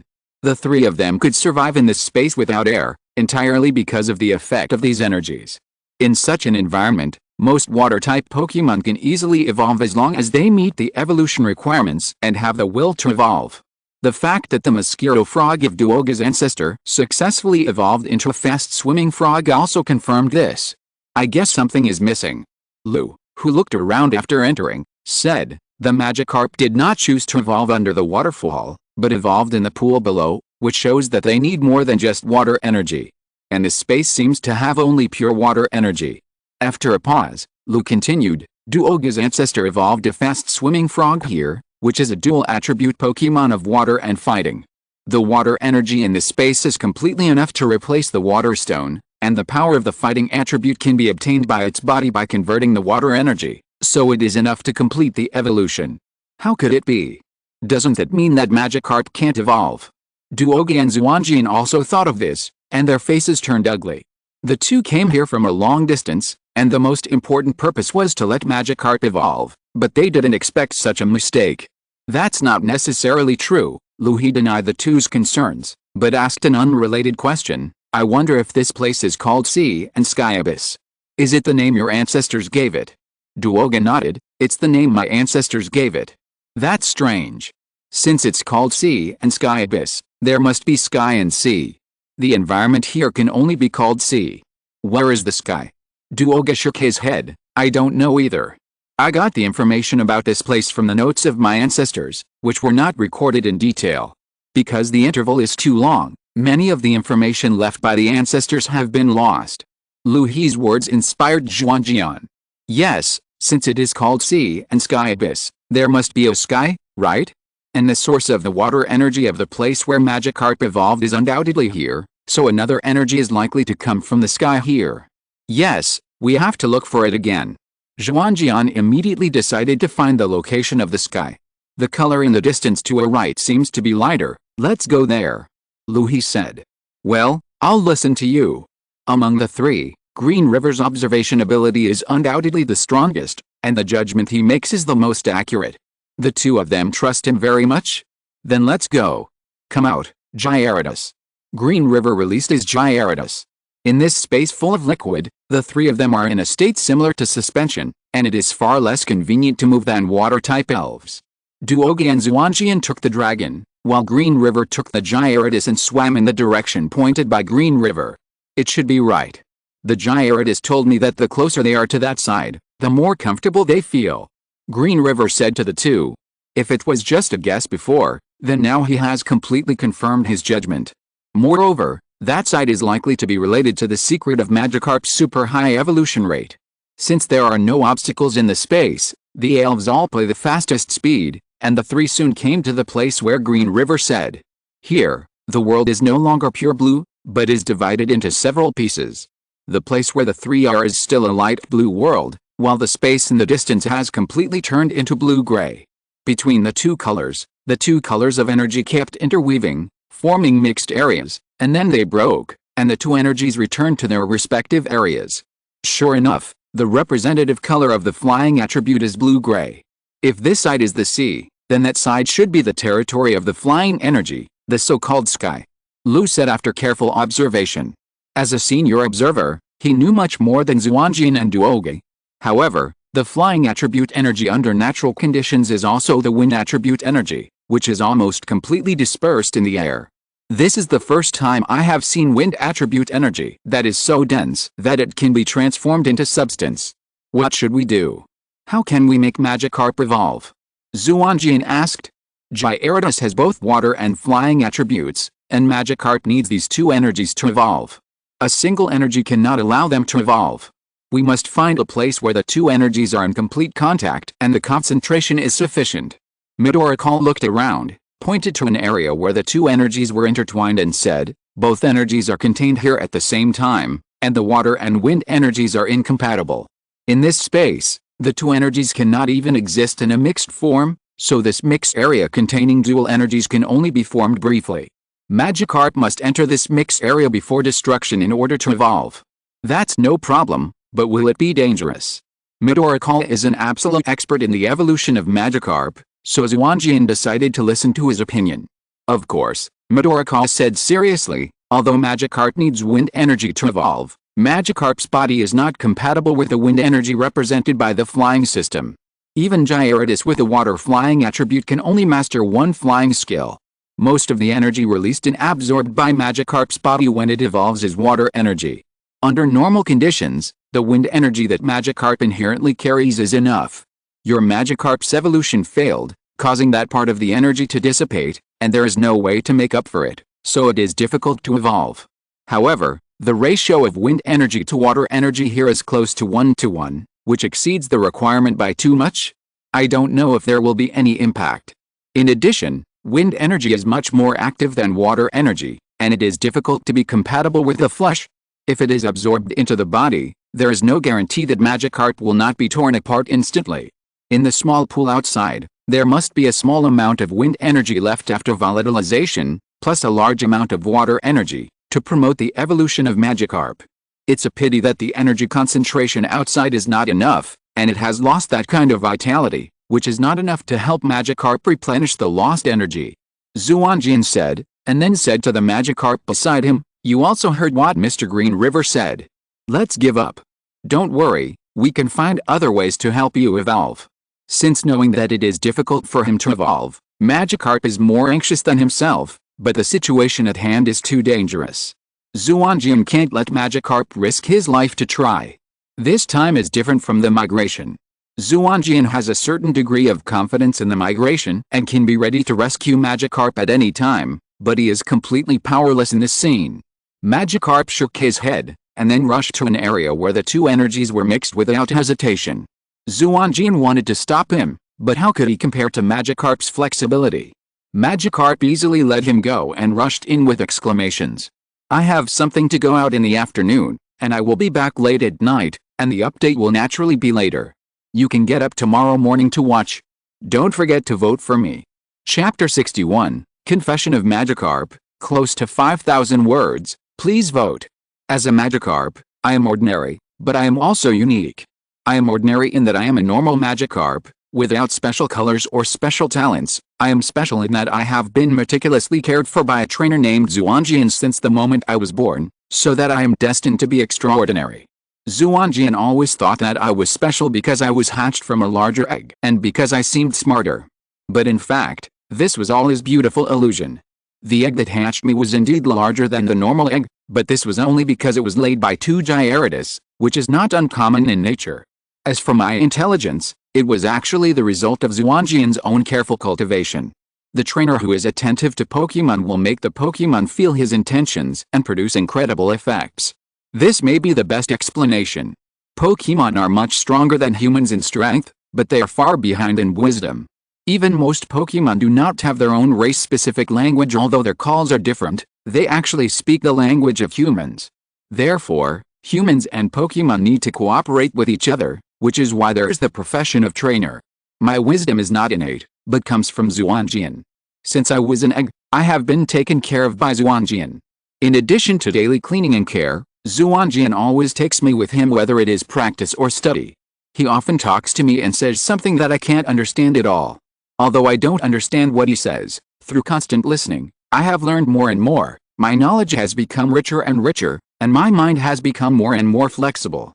Just like the story Xuanjian told me, a fish floats up to listen to the scriptures all year round, and eventually becomes a very powerful monster. I don't know what the bodhisattva in Xuanjian's story is, but I instinctively feel that it is a very great thing. For me, Xuanjian is a bodhisattva who recites scriptures every day, and I am the fish that floats up to listen to the scriptures. Through Xuanjian's story, I know that the world is big and wonderful, and he also wants to go out and see the whole world like me. For this reason, we started preparing early, he studied hard, and I trained hard.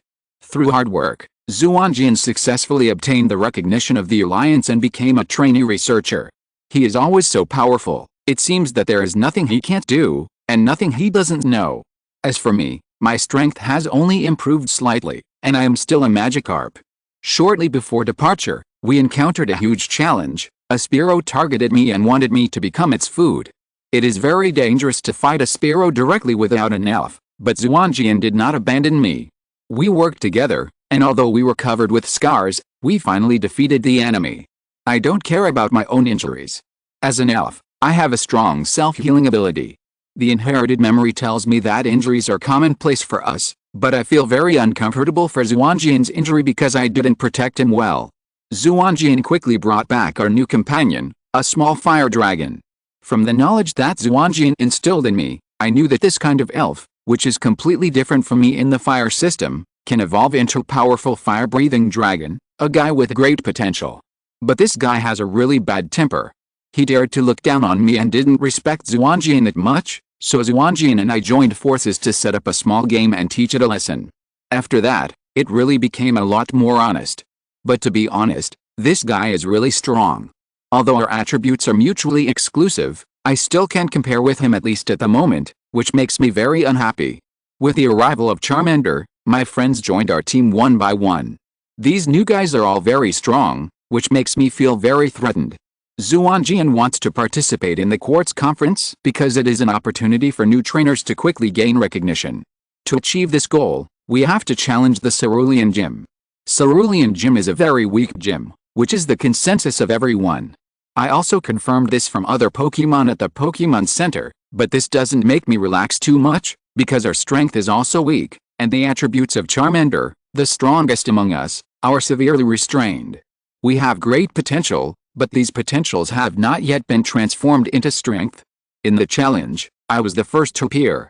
The first opponent was a horned goldfish, which I defeated easily, followed by a very strong Marill. The lack of skills made it difficult for me to defeat the opponent even if I tried my best, which made me unwilling, because if I fell easily, it would be difficult to win with a lineup of my friends behind. Maybe my desire was strong enough, and I felt that I was about to evolve, but because of the Pokémon virus, I finally failed. Fortunately, Butterfree evolved in time and replaced Charmander, so we won a narrow victory. But this incident is not over. Because of the failure of evolution, it is difficult for me to evolve again.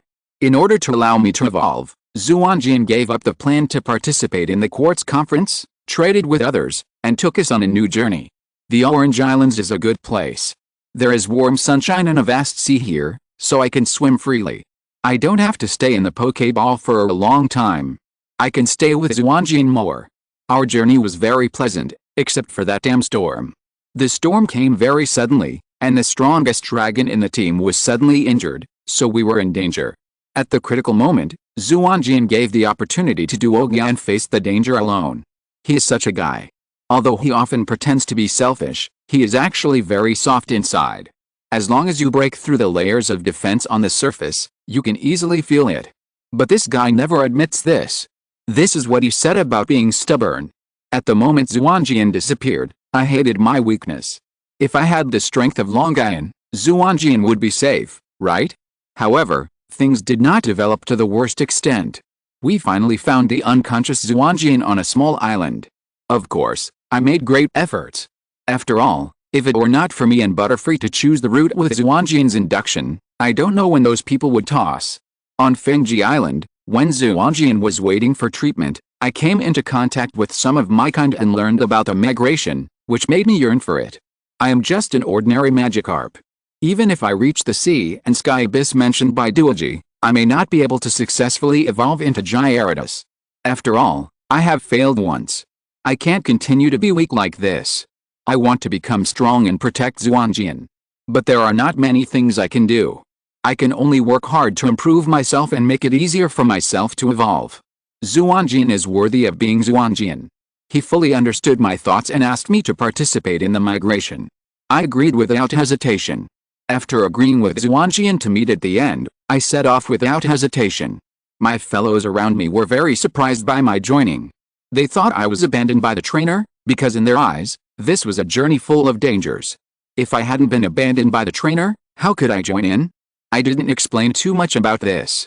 How could these superficial guys understand the broad-mindedness of Xuanjian and me? What we pursue is not just evolution, but to become the strongest Gyarados. The migratory route is full of dangers, or sudden turbulence, or other elves that feed on us, and even those terrible diseases, hunger and fatigue. Countless companions fell on the road. When we were about to reach the end, we were ambushed by a group of hateful elf hunters. I fought desperately and seemed to have achieved something, but I knew that with my current strength, it was almost impossible to escape from their clutches. At my most desperate moment, several Gyarados saved us. When I looked back, I saw Xuanjian waving at me behind me. At that moment, my heart was so excited. It turned out that Xuanjian had been following me closely and walked this journey with me. After reaching the end of the migration, we finally entered the legendary sea and sky abyss after a lot of effort, but everything did not go as smoothly as expected. I did not evolve into Gyarados immediately. The sea and sky abyss is a very magical place. The space around is filled with the energy of the water attribute full of vitality. This allows Xuanjian and I to live in the same space at the same time, instead of me in the water and him on the shore. This makes me feel very novel. The water energy full of vitality around makes me feel very comfortable. The energy lost in my body due to the failure of evolution has been replenished for the most part, but some have not been replenished. Xuanjian and I became anxious at the same time, and Xuanjian was even more confused. Is our efforts for so long going to be wasted? Just when we were about to despair, the old man who entered the sea and sky abyss together made a special discovery. Under his leadership, we found another space connected to the space full of water energy. There, it was filled with blue-gray energy.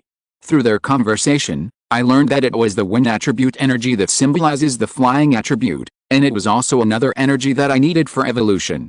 The energy has been found, but whether to evolve is a difficult problem. Because in this space, the ratio of wind attribute energy and water attribute energy is the same, and for me, evolution requires more water attribute energy, while wind attribute energy only needs a little. The two energies cannot be fused. If I want to evolve, I must enter the area formed by the mixture of water attribute and wind attribute energy. But before the evolution is completed, I am of water attribute, and even after the evolution, it is difficult to accommodate so much wind attribute energy. Due to the violent wind attribute energy, I may be torn apart in an instant. Xuanjian decided to give up on this. He would not let me take such a big risk to evolve. Sure enough, he told me that he decided to give up and look for other opportunities. Of course, I understand Xuanjian's concern, but I also understand that if I give up this opportunity, it will be difficult for me to encounter other opportunities for evolution again. Because the evolution failed, the place where I stored the evolution energy has been destroyed, which they don't know. Therefore, the part of energy I lost cannot be replenished by absorption. Therefore, if I want to evolve, it can only be completed in this high concentration energy environment. The outside world may be able to find high concentration water energy, such as waterstone, but it is absolutely impossible to find such pure and rich wind energy. And even if I find an environment that can help me evolve again, is there no risk there? After the experience of migration, my body and spirit are now at their peak. I don't know if my body will still be so strong and my faith will still be so firm when I encounter the opportunity to evolve next time, so I decided to take a gamble. If I win the bet, then the Gyarados evolved in such a high concentration and high purity energy environment must be extremely extraordinary. If I lose the bet, then I should disappear from this world from now on and will not cause any burden to Xuanjian. I will also leave my strongest side to Xuanjian, so that he will always remember the smart and strong Magikarp, rather than an old, bloated Magikarp that can't even use water splashing. Thinking of this, I rushed to the area that could be heaven or hell. Xuanjian wanted to stop me after discovering my action, but in this space, he was suspended like in water, and he was not as flexible as me anyway, so I easily avoided his blockade and rushed into an area where two energies were mixed. At this moment, I suddenly remembered another story that Xuanjian had told me. In a magical world, there is a creature called Carp, which is similar to our Magikarp. They are very common, but if they pass the harsh test and finally cross the dragon gate, they will become a dragon, which is a noble creature similar to the mythical beasts in our world. I think I am similar to those carps trying to cross the dragon gate at this moment. Although I will be crushed to pieces if I fall down, I am not afraid of any danger for that beautiful goal. Thinking of this, I rushed into the area where the two energies were mixed smoothly, and the two energies immediately entered my body. I have had an evolutionary experience, although it was a failure, but it also proved that my body has met the requirements of evolution. After the two energies entered my body, I immediately felt that the evolutionary switch was turned on, and the warm evolutionary light surged in my body. In the white light, my body gradually decomposed, and then began to reorganize. After the reorganization was completed, I was a mighty Gyarados. Just when I wanted to breathe a sigh of relief, the crisis came. The water energy that entered my body was completely absorbed by me. Under its nourishment, my body gradually took shape, and a large amount of water energy was consumed. But at this time, there was still a large amount of wind energy in my body. These energies were different from the water energy that was full of vitality and had a moisturizing effect. They were extremely violent and destructive. Only a small part of the wind energy was consumed after entering my body. They gave me the attribute of flying, and then there was no more consumption. The water energy was consumed, and a large amount of wind energy remained, which broke the balance between the two energies. The wind energy immediately became violent. They washed my body frantically, destroyed my cells, and made the body I was about to form almost fall apart. I was going to fail. I realized this and paid the price for my actions. But I didn't regret it, but I was a little sorry that I couldn't be with Xuanjian anymore and accompany him to grow into a strong man. Just when I was about to give up and say goodbye to Xuanjian with the remaining strength, I heard a multi-track exclamation. Then I felt something was put into my body, and at the same time, a vital energy came over. The thing that was put into my body was broken by the violent wind energy, and then a water energy burst out from it, balancing the violent wind energy and calming it down. And I also distinguished the energy that was transmitted. It was Xuanjian's Changpan power. In the past, he had used it to restore us. The healing effect of Changpan power is much better than water attribute energy. With its help, my cells that were about to be destroyed by wind attribute energy gradually recovered, and after being tempered by wind energy, they seemed to have undergone some different changes. With Xuanjian's help, my evolution continued. My body continued to grow larger and longer, my mouth became wider, and my short beard became longer. At the same time, a mighty horn grew on my head. The light of evolution gradually dissipated, and my body solidified. I evolved successfully. I shouted excitedly to the sky, excited, and the energy surging in my body made me want to vent it. At this time, the warm touch from my chest calmed me down, and I realized that I almost fell into the chaos after the sudden increase in power. Congratulations, Gyarados. Xuanjian said to me with his head tilted up in a smile. This reminded me of the moment I was born, and he also smiled and said to me in the same way, "Welcome, Magikarp." The only difference is that I used to look up to him, but now he looks up to me. I gently lowered my head, rubbed Xuanjian, and licked his hand that was full of wounds from the wind energy. "Xuanjian, you saved me again. It's so good to be able to stay with you forever." Suddenly I wanted to write a monologue of Magikarp, so I wrote it. It's a public chapter anyway, and there is no need to subscribe. If you like it, you can take a look. If you don't like it, just skip it. There will be more tomorrow, but you have to wait until the evening. If you're listening to this novel on a channel other than Fanfic World, it means they downloaded and uploaded it without effort. We cordially invite you to visit our channel, Mundo Fanfic Novelis. There you'll find the original version of this story, and you can explore many other novels of various genres. We're waiting for you to immerse yourself in a world of incredible novels. Chapter 62 Gyarados. Seeing Magikarp successfully evolve into Gyarados, everyone breathed a sigh of relief. Just now, after Magikarp rushed into the mixed energy, the area lit up with the white light of evolution. But the good times didn't last long. As expected by Lou, the excessive wind energy caused damage to Magikarp. After a large amount of water energy was absorbed, the fragile balance between the two was broken. The wind energy became violent and almost tore Magikarp apart.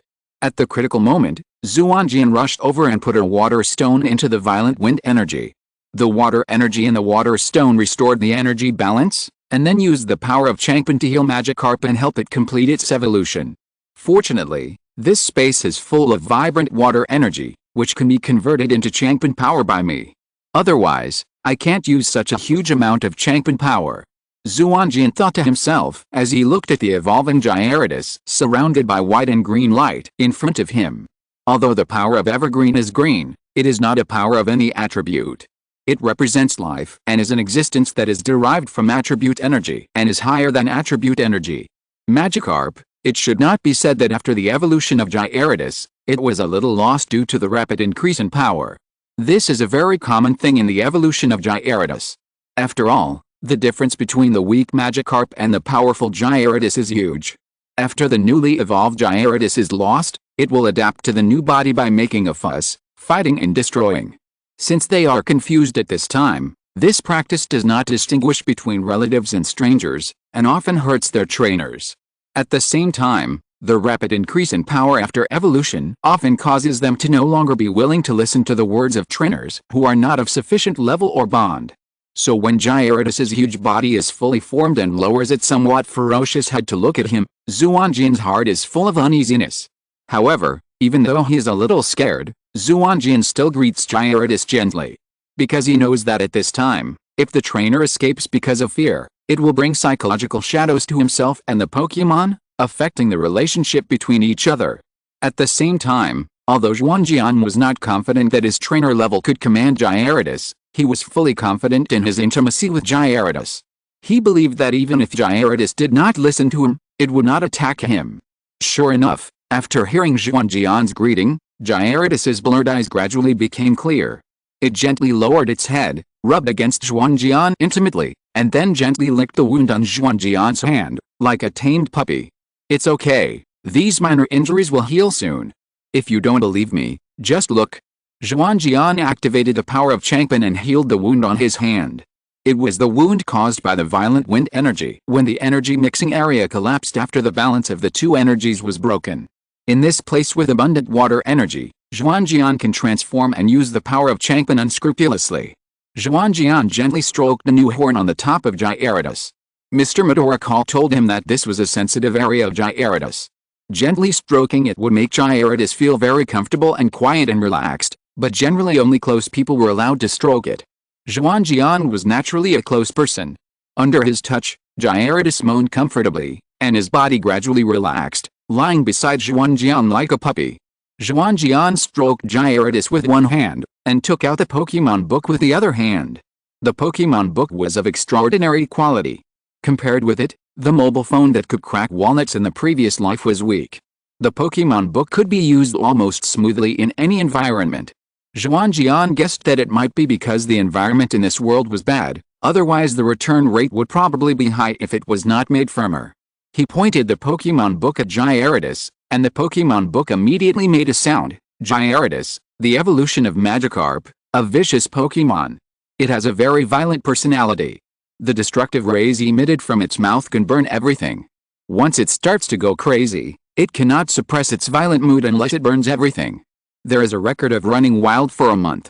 However, Xuanjian didn't want to hear these, so he clicked skip and found what he wanted. Features: intimidation, overconfidence, skills, dragon's fury, tornado, water cannon, water tail, storm. Looking at these, Xuanjian was full of surprises. With dual features and a large number of skills, he was worthy of running around for it for so long. Very good. Gyarados, Green River and Duoga also approached after seeing Gyarados calm down. As a senior observer, Green River commented, "Well, its body is slightly longer and thinner than the average level of Gyarados. Compared with the somewhat bloated body of ordinary Gyarados, it looks more slender and powerful, which is very suitable for swimming and sports. The horns and the deck on the back are well developed, very perfect. Thank you Mr. Green River for your compliments and your help." Xuanjian thanked him. As a senior observer, he had many years of experience in observing the evolution of Magikarp. Green River's evaluation was naturally very pertinent. In addition, if it were not for Green River's help, he would not have thought of the true meaning of the sea and sky abyss in a confused state, and he would not have found this place that could help Gyarados evolve. Ha, nothing. Xuanjian, you have great potential. The stronger the evolved Gyarados, the more likely it is to go berserk. Xuanjian's Gyarados is undoubtedly a very strong one, but Xuanjian can easily appease the Gyarados that is going to go berserk after evolution. It's amazing. By the way, Duoga, how are we going to get out? Xuanjian suddenly thought. Although this place is very good, he and his group will eventually have to go back outside. According to the records of our ancestors, we will be excluded when the time is up. Duoga said, and she was relieved to see that Gyarados had successfully evolved. Although she was worried about the incomplete information left by her ancestors when she first proposed the deal, she didn't expect a mistake to be so big that she almost lost more than she gained. In this evolutionary journey, she contributed too little, so little that she was embarrassed to ask Xuanjian to fulfill the agreement.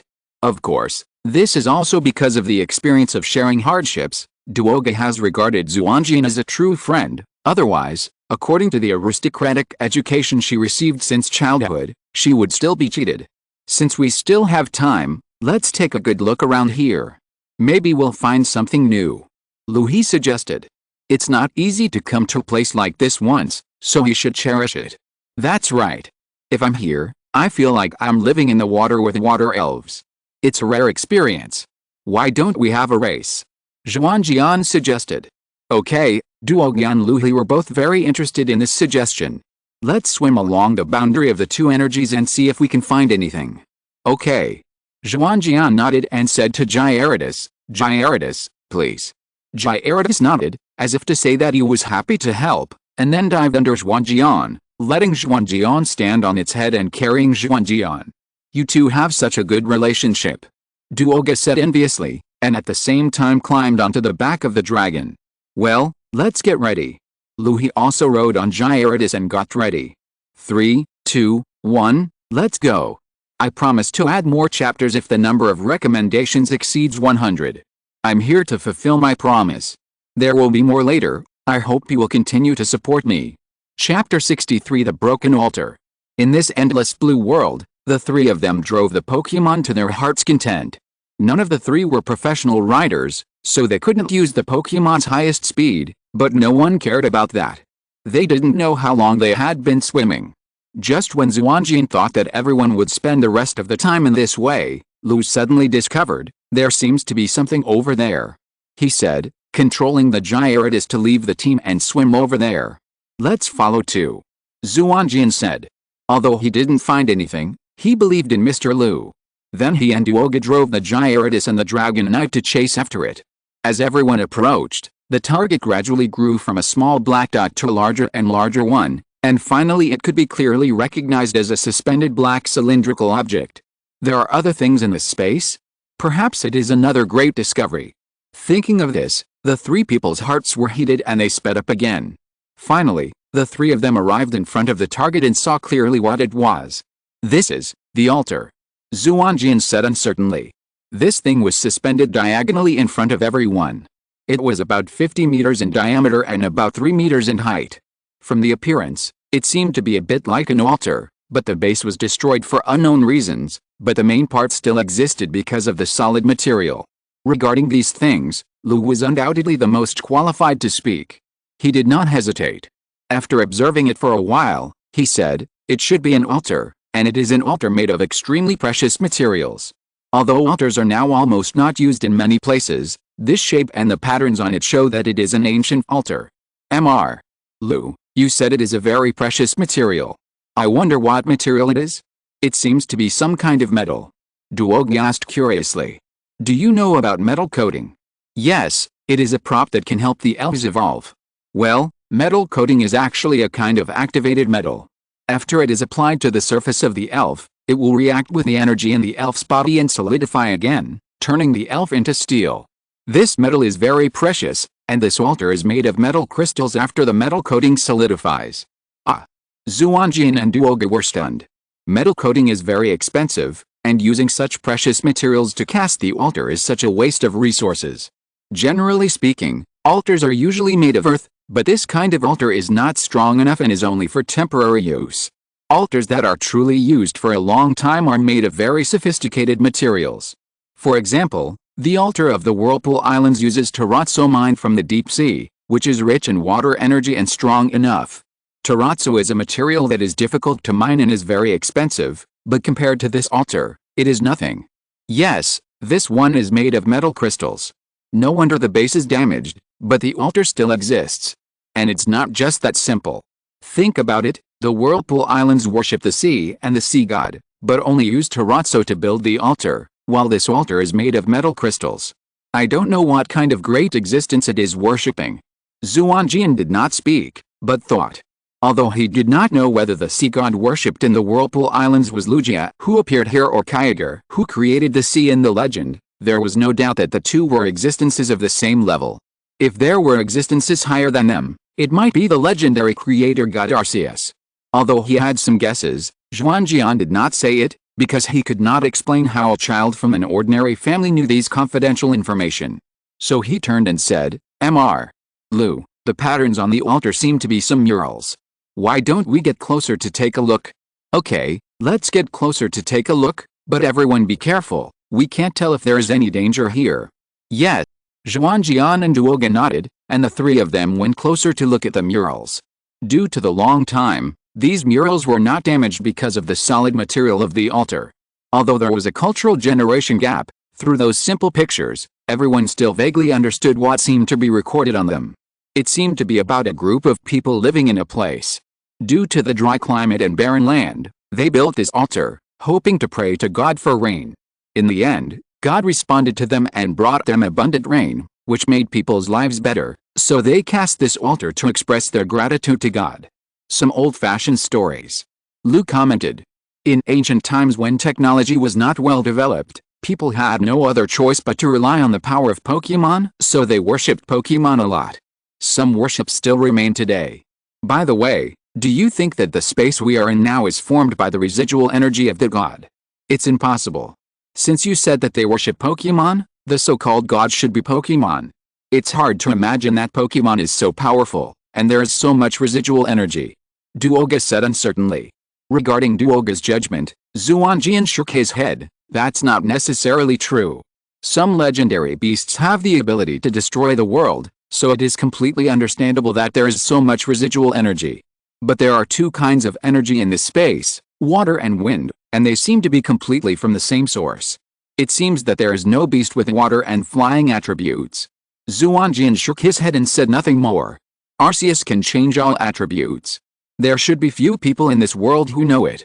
It's a pity that the mural records that the so-called god did not really come, but sent a messenger to execute it on his behalf. Lu said regretfully. God's messenger. The two looked at Luhi in surprise. Due to their limited experience and observation ability, they did not understand as much as Luhi. When they heard what Luhi said, they immediately came over. Well, look, there is also a portrait of the god's messenger here. Luhi pointed to the mural and said.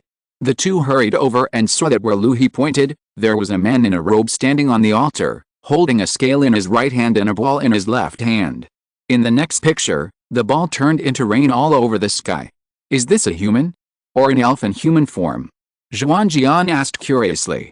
In addition to the elves who have the ability to transform, such as Dio and Zorark, other powerful elves can also disguise themselves as humans. It should be a human. Lu He guessed. The scale in his hand symbolizes balance, justice, and law in ancient culture, which are not possessed by elves. And there is a bigger portrait here. Lu He took the two to the other side.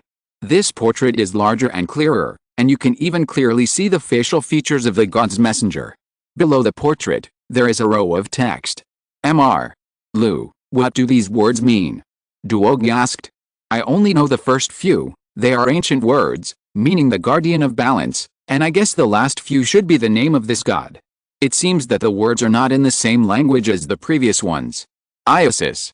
Xuanjian suddenly said. What? Lu and Duoga turned to Xuanjian at the same time. I know those words. The pronunciation is Iosis, which means balance and protection. Xuanjian explained calmly, but his heart was full of waves. These words belong to the writing system that his father taught him since he was a child. They are completely different from the previous ones. Instead, they are the same as the language of the sacrificial song sung by Duoge. They all contain powerful words. It seems that the secret hidden in his village is far from as simple as he thought. Will I tell you that this is a bit related to the later plot? Chapter 64 Awakening. Iosis, in the ancient language circulated in Kyanmo village, means balance and protection. So people or other creatures named after it must also represent balance and protection. Coupled with the scale held by the figure in the mural, the result is no doubt Iosis. Duoga followed. Wrong, it's Iosis. Xuanjian corrected. This kind of language is a language with power. Some people can read it easily, as if it is an innate instinct engraved in their genes, while some people find it difficult to even read its homophone in the common language. After Xuanjian repeated it many times, Duoga finally uttered the correct homophone, Iosis. Yes, that's it. Xuanjian nodded. Although the sound was correct, because it did not have the corresponding power, the sound read by Duoga had a strange sense of rawness, like a dry and rotten deadwood, which was completely different from Xuanjian's pronunciation, which gave people a sense of vitality at first hearing. Forget it, this is also a powerful language, and it seems to be more advanced. I can't read it. Duoga gave up trying. I can sing the sacrificial song of the sea because I have inherited the corresponding power, but I can't make this sound accurately, which means that this power is more advanced than what I inherited. Thinking of this, Duoga was also a little surprised. He didn't expect that Xuanjian, who seemed to have only some talent, actually had such a high-level power hidden in him. Combined with the scene where he just helped Gyarados evolve, Duoga had some guesses. Similarly, the old and smart Lu also guessed something, but the two did not show any abnormality. Everyone has their own secrets, and there is no need to explore them one by one. Due to the knowledge gap caused by the long years, the three did not realize that there was anything wrong with what they were doing, and did not know what impact they were doing would bring and what big changes would be caused to the world. The altar is used for sacrifice. This is something that everyone knows, but most people don't know how it works. The objects of people's sacrifice are often those things that are so powerful that they can be called gods compared to themselves. To those things, humans are as small and inconspicuous as ants in our eyes. The gap between the two is difficult to measure. People cannot hear the prayers of ants, and the same is true for gods. If the other party does not even know your desire, how can they help you realize your wish? The ancients obviously realized this, and the altar was born for this purpose. When people offer sacrifices to gods, they use the altar to amplify people's prayers and pass them to gods, so that gods can understand human wishes. It has been said before that some languages are powerful, and powerful languages cannot be spoken casually, especially in certain places. Because the base of the altar has been destroyed and is completely suspended in the air, Xuanjian and the other two did not realize that the altar was facing them. From another perspective, the three people were equivalent to lying on the altar. As an altar made of metal crystals, it is strong enough. Even if the base is destroyed, it does not affect its use. Coupled with the abundant energy around it, the altar is equivalent to being activated. Therefore, when Xuanjian read out Iosis accurately, The altar assumed that someone was performing a sacrificial prayer, and spontaneously transmitted Xuanjian's words to a distant place and a certain existence according to the ancient operation method, just like 10,000 years ago. This distance is not the distance in the general sense of space, but the distance in dimension and energy level. This distance is difficult for ordinary people to cross, and even the sound can only be reached with the help of the altar. It is a mysterious place, which is called the World Tree. It is not as people imagine that there is a huge tree that can support the world, but because this is the origin of creation, countless laws are born from here, intertwined, and defined to constitute this world. Because this is the origin of creation, the original law is born from here. These original laws are derived and intertwined to form countless branch laws.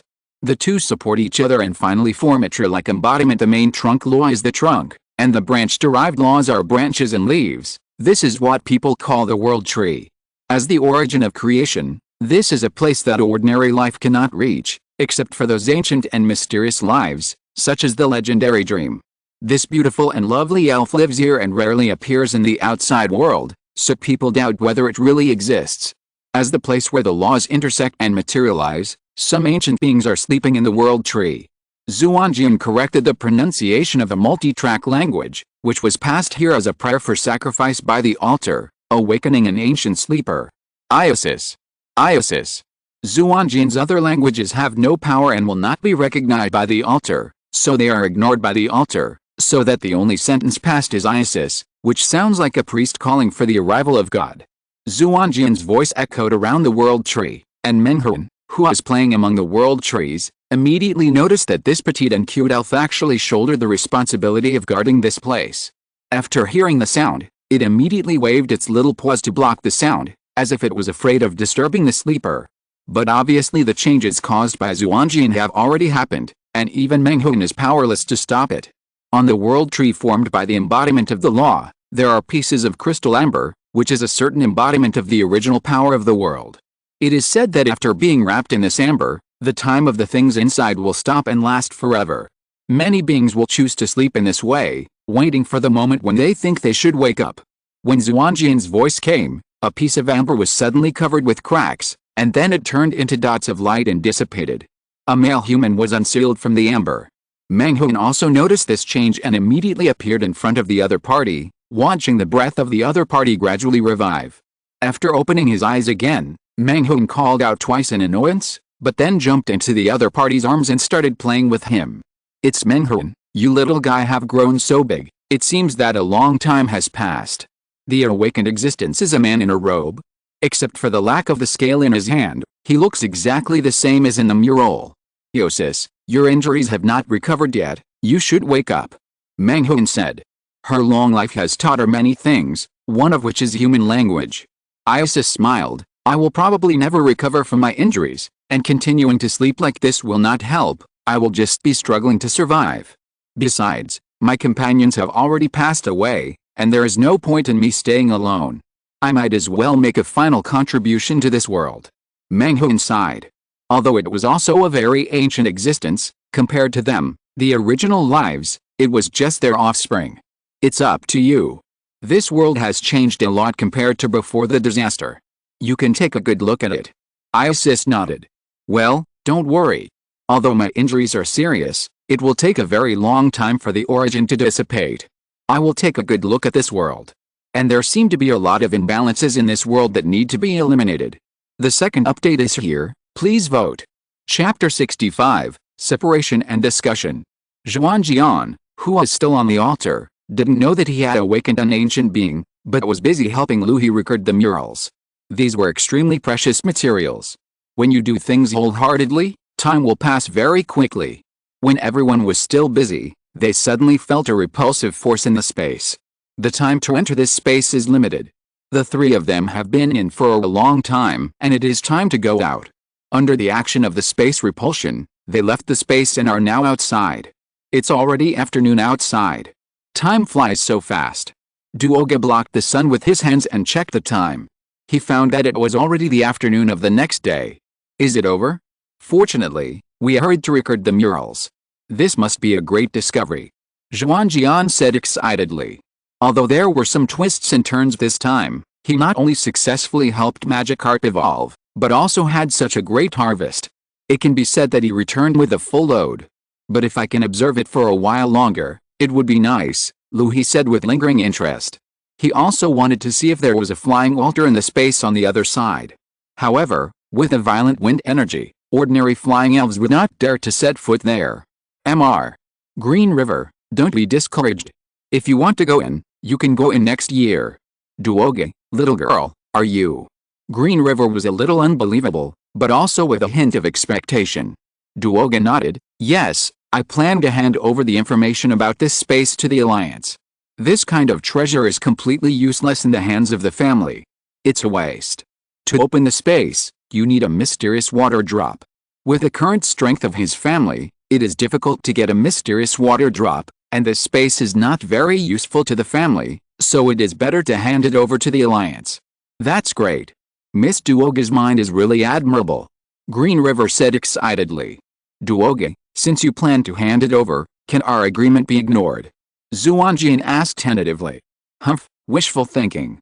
Duoge rolled her eyes at Xuanjian beautifully. Our transaction took place before I handed it in, and the transaction was established according to the Alliance regulations. But your information is not accurate at all, and a lot of things are missing. If it weren't for Mr. Green River, we might not be able to find the place, and Magikarp took such a big risk. Humph, I didn't say that I had complete control of the information at the beginning, it was your own will. Duoge said proudly, and then turned to Green River. Mr. Green River, you should have collected some information and data on Magikarp, right? Yes, Miss Duoge, just tell me if you need it. Although the information is of some value, compared with today's discovery, the gap is too big, and giving it to Duoge can more or less return some favors. Then I won't be polite. Xuanjian may need to use these things in the paper he wrote. Turning to Xuanjian, he said, your paper is still too thin, and it should be better with this. This is my little compensation. Duoge, I'm honest and trustworthy. Okay. Xuanjian also nodded in agreement. HMPH, you only care about the interests and don't care about our friendship at all. Duoge said angrily. No, I value our friendship very much. Then how can you make such a request to a weak woman like me? I just think it's better to be clear between good friends. It's not good to always let others suffer. And Duoge thinks you are a strong woman, so you should not be considered a weak woman, right? Damn it, don't you know how to give in to girls? I'm not related to you, why should I give in to you? You make me so angry, you stingy guy, I won't pay attention to you. Duoge looked at Xuanjian who was unyielding and turned away angrily. Haha, young people are full of energy. Lu smiled. Okay, I will send you the information as soon as possible. The experience of traveling together these days is unforgettable, but now the old man has something to do, so I say goodbye to you first. Thank you for your hospitality along the way. Hearing Lu's words, Duoge didn't care about being angry, and quickly replied, no, we also want to thank you for your help and guidance. Xuanjian also expressed his gratitude to Lu. If it weren't for him, he might have returned empty-handed this time. Then everyone, don't be polite, Lu waved his hand. Before you leave, the old man will say a few more words as a parting gift. Duoge, little girl, do your best for family affairs. You can't support a collapsing building by yourself, don't hurt yourself in the end. As for Xuanjian, you have to work hard. He winked at Xuanjian. Then I'll leave first. Lu said, carrying his backpack and left. Goodbye, Mr. Lu. The two waved goodbye until the other walked away. What do you mean, Mr. Green River? Xuanjian was a little confused. Although the other party seemed to be encouraging him, why did he feel that he was talking about something else? It was really a headache. I don't know, Duoge shook her head. Since she heard what Green River said, she has been a little dazed and distracted. After bidding farewell to Mr. Green River, the two were ready to leave. However, when they were about to leave the island, they met a young man who was also about to leave. Are you also coming to this island to evolve elves? The other party was a young man about 20 years old. Seeing the two of them, he took the initiative to talk. Yes, you are here to evolve this fast-swimming frog. Xuanjian guessed by looking at the fast-swimming frog next to the other party. Water stones are not uncommon in the Orange Islands, but the demand is also very large. Since the energy leaked from the sea and sky abyss every year will form water stones, some people who know the news will come, but because the place is too remote, there are very few people. That's right, this guy has reached the level and can evolve. I heard that it is easier to get the water stone here, so I brought it here. How about a battle with the newly evolved Pokémon? Okay. Xuanjian also thought this was a good idea, which would help him understand the changes in Gyarados' combat power after evolution. Then let's go to the front, where the beach is relatively flat. By the way, my name is Xuangs. What's your name? My name is Xuanjian, and this is Duoge. Xuanjian introduced. Duoge seemed to be still thinking, but he just nodded politely and said hello without saying anything, but Xuangs didn't care. The three of them came to the beach that Xuangs mentioned. Come out, Gyarados. Xuanjian called out Gyarados.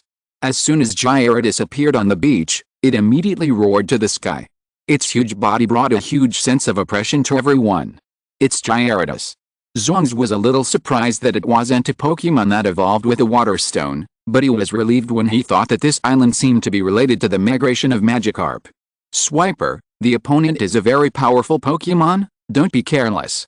Swiper is higher in level than Gyarados, and Gyarados has the advantage in attributes, but because Gyarados has almost no flying skills, the difference between the two seems to be not big. Ah, I didn't pay attention. It seems that the recommendation votes have exceeded 100, right? I'll wait for the statistics of the writer's assistant to come out tomorrow morning and I'll take a look. If it exceeds, I will definitely make up for it. Chapter 66 Gyarados' First Battle. Looking at the opponent, Gyarados was full of excitement. In all the previous battles, due to the lack of skills, it had always used opportunistic tactics. Now, he could finally fight in an upright manner. On the contrary, the opposite frog was not in a very good state, which was caused by Gyarados' intimidation characteristic. Fortunately, this frog was higher in level than Gyarados, so the intimidation characteristic did not play its full effect. But under the intimidation of Gyarados' huge body, Frog was estimated to be able to exert only about 80% of its combat power. Frog, cheer up. Xuangs encouraged. Hearing the call of the trainer, Frog nodded and improved his state a little. Frog, use water cannon to attack. Gyarados, we will use water cannon too. Since it was a friendly competition, there was no need to care too much about winning or losing, but to let the Pokémon show their skills as much as possible, so Xuanjian chose to use water cannon to counterattack. The water cannons of both sides collided in the air, evenly matched, but the opponent obviously did not use his full strength, and Gyarados was obviously no match for the opponent. Strider, use it again. The two sides were in a stalemate, but Xuangs suddenly issued an order for the Pokémon to change its moves. Strider executed the trainer's order without hesitation, but it obviously couldn't use several skills at the same time, so the water cannon was immediately interrupted.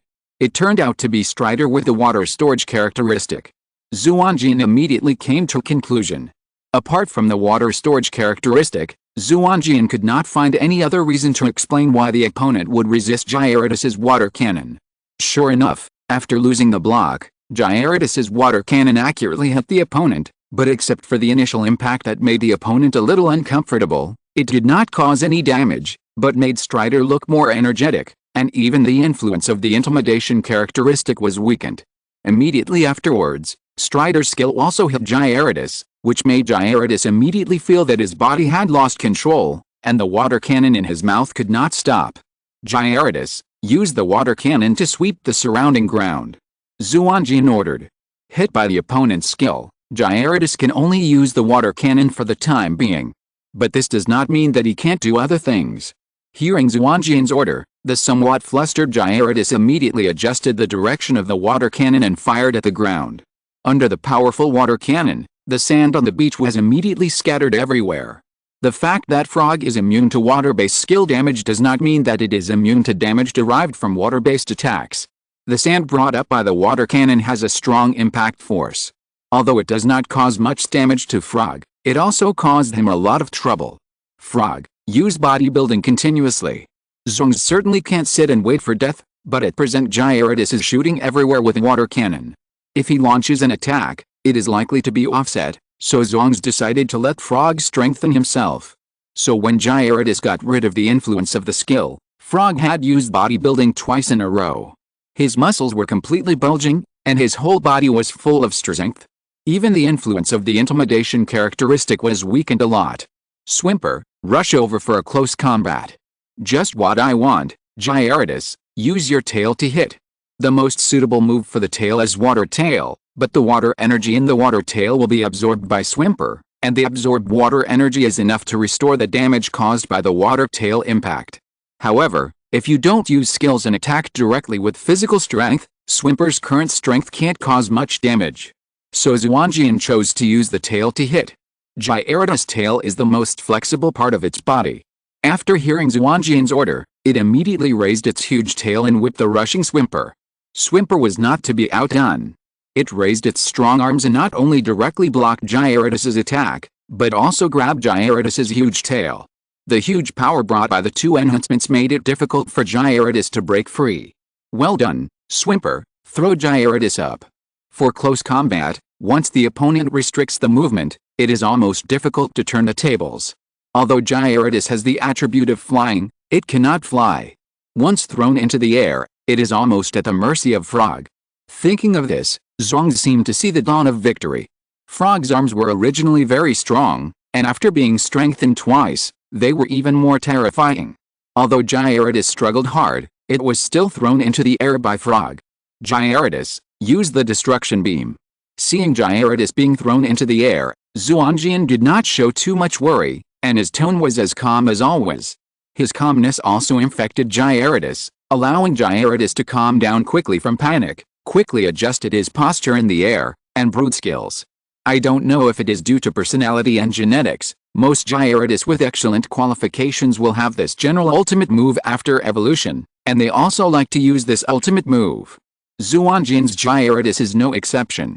When Gyarados was thrown into the air, he heard Xuanjian's order, and the energy in his mouth immediately brewed, and his movements were even more skillful than using the water cannon. At this time, Frog had already caught up with Gyarados with its extraordinary jumping ability.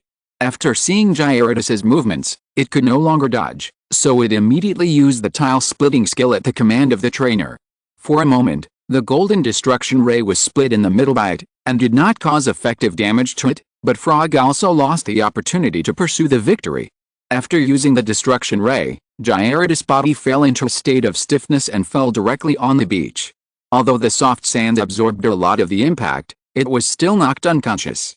Frog naturally could not give up such a good opportunity, and immediately rushed over and launched an attack with a series of slaps. Although he did not value this game so much, Xuanjian did not intend to lose easily, so he estimated that Gyarados was almost awake, and immediately ordered, Gyarados, use Windstorm. Thanks to the excess wind energy, Gyarados had already learned this flying skill that most Gyarados could not learn even if they reached a higher level when their level was not enough. Roar, the Gyarados roared after regaining its mobility. It had just been attacked continuously by Frog while it was unable to move.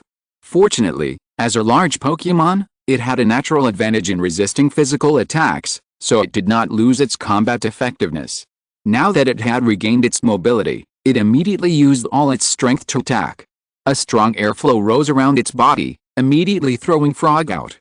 Then Gyarados immediately raised its tail and, with its height and length advantage, launched a last-ditch struggle and smashed Frog in the air. Frog was immediately smashed into the ground without any resistance. Zhuang was a little panicked by Gyarados' reversal and did not issue an effective command. Frog had not yet reacted to the sudden heavy blow, but Xuanjian and Gyarados would not stop because of them. Gyarados, make another last-ditch struggle. There was no other way. Gyarados had just evolved and most of the skills it had were water-based, which did not work on Frog. Xuanjian really couldn't find a skill that was more useful than this one. After receiving the order, Gyarados immediately responded, raised its tail again and smashed towards Frog, knocking the still confused Frog into the sands and losing its fighting power. But Gyarados did not stop there. A trace of madness flashed in his eyes. Without waiting for Xuanjian's order, he once again brewed the golden light of destruction. Seeing that Gyarados seemed to be out of control, Xuanjian shouted, Gyarados, stop, there is no need to continue attacking. Hearing Xuanjian's order, Gyarados' eyes flashed a trace of struggle, and finally turned around and fired the light of destruction at the other side of the beach. The powerful light of destruction immediately burned the sands into liquid. It can be imagined that if this attack hit Frog, which had no power to resist, It would definitely seriously injure it. Seeing that Gyarados was not completely out of control, Xuanjian breathed a sigh of relief. The newly evolved Gyarados cannot fully adapt to the sudden increase in power, and often loses control in battle. This is a difficulty that every trainer who trains Magikarp into Gyarados will encounter. But this is also a kind of experience. After going through it, both sides will become more tacit. Come back, Frog. Zhuangzi was greatly relieved when he saw that Frog had only lost its combat effectiveness, and quickly took back Frog. Sorry, Gyarados has just evolved, and it's a little hard to control myself. It's okay, I know something about things like this, I don't blame you. But your Gyarados is so strong just after evolving, it's amazing. Thank you for the compliment, this guy is really good. But your Frog is also very good. If it weren't for our attribute advantage, it's hard to say who will win or lose. Thanks to Nek, Upastrolu, and the top 10 planning for the rewards. Send one update first, the next update will be in the evening. Chapter 67 Return, Riding Gyarados. After the battle with Zhuangzi, the two sides parted ways. This kind of sparring between trainers is very common, and it can even be said to be the main way for most trainers to understand and improve their own strength. It's just that Xuanjian was in a hurry to travel before, so he didn't come into contact with many trainers, so he rarely met them. But now that the goal of evolving Gyarados has been completed, there is no need to rush so much, so I believe Xuanjian will have more opportunities to participate in such battles in the future. What are your plans next? Duogi asked. She has adjusted and returned to normal. Yes, let's go back the same way and pick up Charmeleon. This is a must. What about the others? Others? Xuanjian scratched his head and said a little distressed. The others are a bit distressing. I can't catch up with the Quartz Conference. My strength is not enough to collect all the badges in the remaining time. And even if I barely collect them, with my current lineup, I will just be sending heads. Then challenge the Orange League. We just happen to be here. Duoga suggested. I remember you seemed to have this plan before. Xuanjian smiled bitterly and said, although the Orange Alliance is relatively weak among the local alliances for various reasons, its unique challenge method determines that it is difficult for trainers without certain strength to achieve results. I am a little lacking in confidence. Compared with other alliances composed of gyms of different strengths, the final competition is a qualifying competition. The 4 major gyms of the Orange Alliance are very strong, and the final competition is a challenge competition, which is very unfriendly to newcomers. This setting obviously takes into account that the majority of the Orange Islands are not locals, but tourists from all over the world, and is more suitable for veterans with a certain amount of experience. Duoga obviously understood this and nodded, yes, but we can give it a try. Let's start with Xuanjian Gym. Although the challenge method there is unique, the strength of the Pokémon is not high. Well, good idea. In that case, I've decided. What? I won't ride the Dragonite with you on the next trip. I want to go with Gyarados. Prepare for the challenge of Xuanjian Gym. Are you sure you want to do this? If Dragonite is the kind of Pokémon that is born to be ridden, then Gyarados, with its slender body and bad temper, is the kind of Pokémon that is extremely unsuitable for riding. The riding experience of the two is very different. In the sea and sky abyss, due to the special environment, everyone moves in a suspended state, so it can't be considered riding at all. At most, they are carried by the Pokémon. Xuanjian also knew this and could only say helplessly, well, it can only be done this way. It seems that only Gyarados in my hand can be competent for the surfing competition in Xuanjian Gym. That's right, how about I lend you the Dragonite? Duoga suggested. With the strength of Dragonite, it is not difficult to win. Thank you, but no. Xuanjian rejected Duoga's proposal. After all, Gyarados is not his own Pokémon. Although he can get the Sakura badge by using it to cheat, it is not good for improving his strength. Gyarados lacks control over strength and needs training.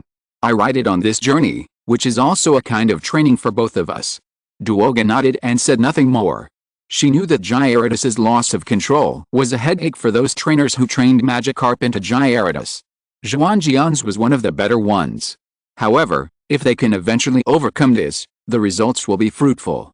Their bond with Gyarados will be deeper, and their Gyarados will be much stronger than those Gyarados that were captured after evolution. Then I'll leave it to you for the time being, Gyarados. Xuanjian said to the Gyarados beside him. Gyarados nodded, as if to say that such a small matter would be left to it. The confident look made Xuanjian feel a lot more at ease. But soon Xuanjian realized how weak Gyarados' confident performance was, and also deeply understood why Gyarados was not suitable for riding. Gyarados has a broad back, and the shell on its back is very flat, but rough enough for the rider to sit down easily and steadily. When Gyarados swims, it floats on the water most of the time, paddling forward with its fins, like a small piece of moving land, so even a beginner who can't swim at all can easily carry Gyarados to sail. Gyarados is completely the opposite. Its body is slender and not suitable for riding. Gyarados prefers to dive into the water and move forward by swinging its body. For the rider, the only part suitable for riding is Gyarados' head, because this is the only part of Gyarados that can emerge from the water when swimming. Gyarados' head is its sensitive area, and it will not easily allow others to touch it.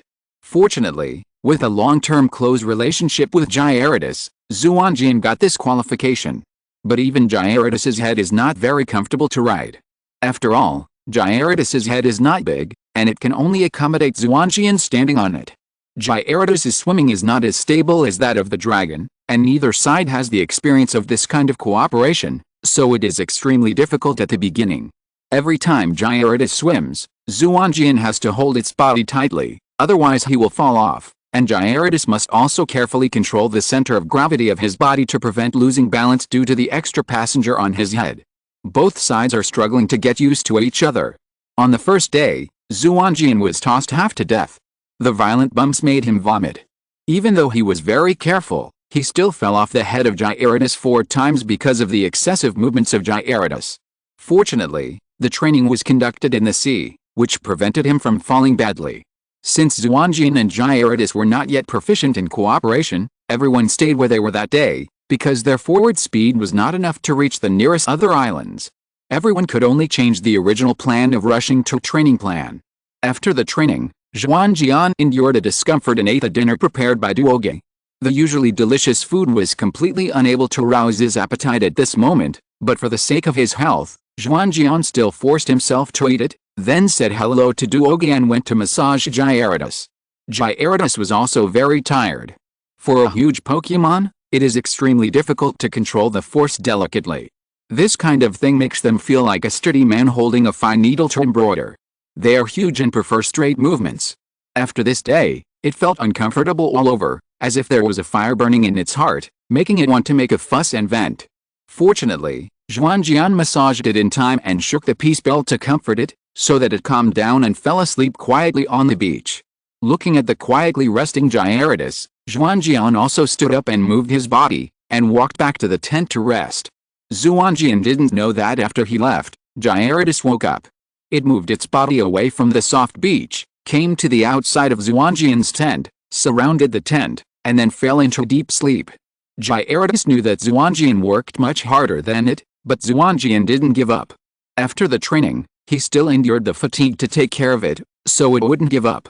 Many times, trainers influenced their Pokémon through their own behavior, giving them something that didn't originally exist in the Pokémon, making them more perfect and stronger. This is the meaning of the existence of trainers. The next morning, Xuanjian got up on time and started training with Gyarados. For him who was carrying the power of Champion, a night's rest was enough to restore to perfect state. What he needed to overcome was only the mental and spiritual fatigue and laziness. Fortunately, Xuanjian, who has the soul of an adult, has trained a clear enough understanding in this regard and can resist the temptation of a soft and comfortable bed. The training on the second day was better than the first. Xuanjian was able to stand steadily on Gyarados' head without falling down, and Gyarados was able to control the force of his body and swing his head as little as possible when swimming. However, at the end of the day, both sides were still very tired. This kind of training lasted for 5 days, and the cooperation between the two sides had reached a bottleneck. Next, they needed to hone their skills in actual combat, and the group decided to officially set off. The recommendation is over. This is yesterday's extra update. I have been exhausted these days. In a few days, you will receive news of my sudden death. I hope you will continue to support me in the future. Chapter 68 Reunion. Riding on Gyarados, Xuanjian put all his energy into training, and didn't even pay much attention to the new Pokémon eggs he got from Team Rocket. The group finally arrived at Pokken Island again. On Pokken Island, Lai was no longer just a trainer who aimed to become a master of fire Pokémon.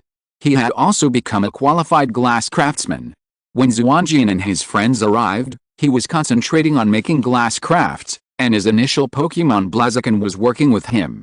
At this time, Blaziken was carefully controlling the flame to heat the glass so that it would not condense quickly, leaving time for Lai to process it. Seeing that Lai was busy, Xuanjian didn't disturb him and went to find Charmeleon. Charmeleon was heating the glass kiln on the other side. For Charmeleon, the control was already extremely superb, and it didn't need too much training. What it needed to improve at this time was the explosive power and durability of its fire skills. After all, the water storage capacity of a wooden barrel is not determined by the longest board, but by the shortest board. Therefore, its training content is mainly to heat the glass kiln. This job requires it to spray a large amount of high-temperature flames to burn the raw materials and generate liquid glass paste.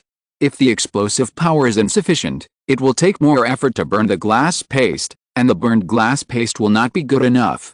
When Xuanjian saw Charmeleon, it just started to heat a glass kiln. It was seen that it was brewing for a while, and then it sprayed a thick flame from the fire mouth into the glass kiln. The glass kiln immediately turned red at a speed visible to the naked eye, and the raw materials in it were quickly burned to form glass paste. This power is no longer a jet of flames, right? Duogi asked. Xuanjian took out the Pokémon book and aimed at the skill that Charmeleon was using. The book immediately gave the answer: burn to ashes. The ultimate fire move not only burns the opponent, but also suffers backlash. After using it, the special attack is reduced by 2 levels. I learned a very good new skill, Xuanjian said in surprise. His Pokémon has always lacked powerful moves. At present, Gyarados has learned the Destruction Death Ray, and Charmeleon has now learned Burn to Ashes. The shortcomings have finally been made up. When using the Burnout skill, Charmeleon can still control the flame to accurately shoot at every place, so that the raw materials can be melted as evenly as possible. It can be seen that Charmeleon has not fallen behind in skill control, but has made further progress. After completing the work, Charmeleon immediately found Xuanjian, and immediately rushed over in surprise, and gave Xuanjian a warm hug. At this time, Lai also completed his work, and after knowing that Xuanjian had returned, he also rushed over. However, when he saw Xuanjian, he was surprised. Although traveling will be very hard, you look a little exaggerated, right? Lai looked at Xuanjian in front of him, who had almost completely changed, and said speechlessly. If it weren't for Charmeleon, he wouldn't be sure that the guy in front of him with messy hair, P.S. please remove the beard when imagining, because he is not old enough, tan skin, and almost thin and almost out of shape was Xuanjian. Don't worry, I'm fine. It's just that we did some training on the way. Xuanjian replied, and at the same time a gleam of light flashed in his eyes, which made Lai a little afraid to look directly at him. The return journey took almost twice as long as the one there, mainly because of taking care of Xuanjian and Gyarados. Xuanjian suffered a lot on the way. Although he was taken care of by Duogi, the breeder, Xuanjian still lost a lot of weight. However, the harvest was also huge. After this journey, Xuanjian and Gyarados cooperated more seamlessly, and both sides were able to catch up with the normal driving of the dragon. After the tempering, Xuanjian felt that his physical and mental qualities had reached a higher level, and Gyarados had also been tempered by this journey and had controlled his own strength, and would not be easily overwhelmed and fall into madness. In general, this training was worth it. Is that so? But I think you should rest well next time, otherwise your body will not be able to bear it.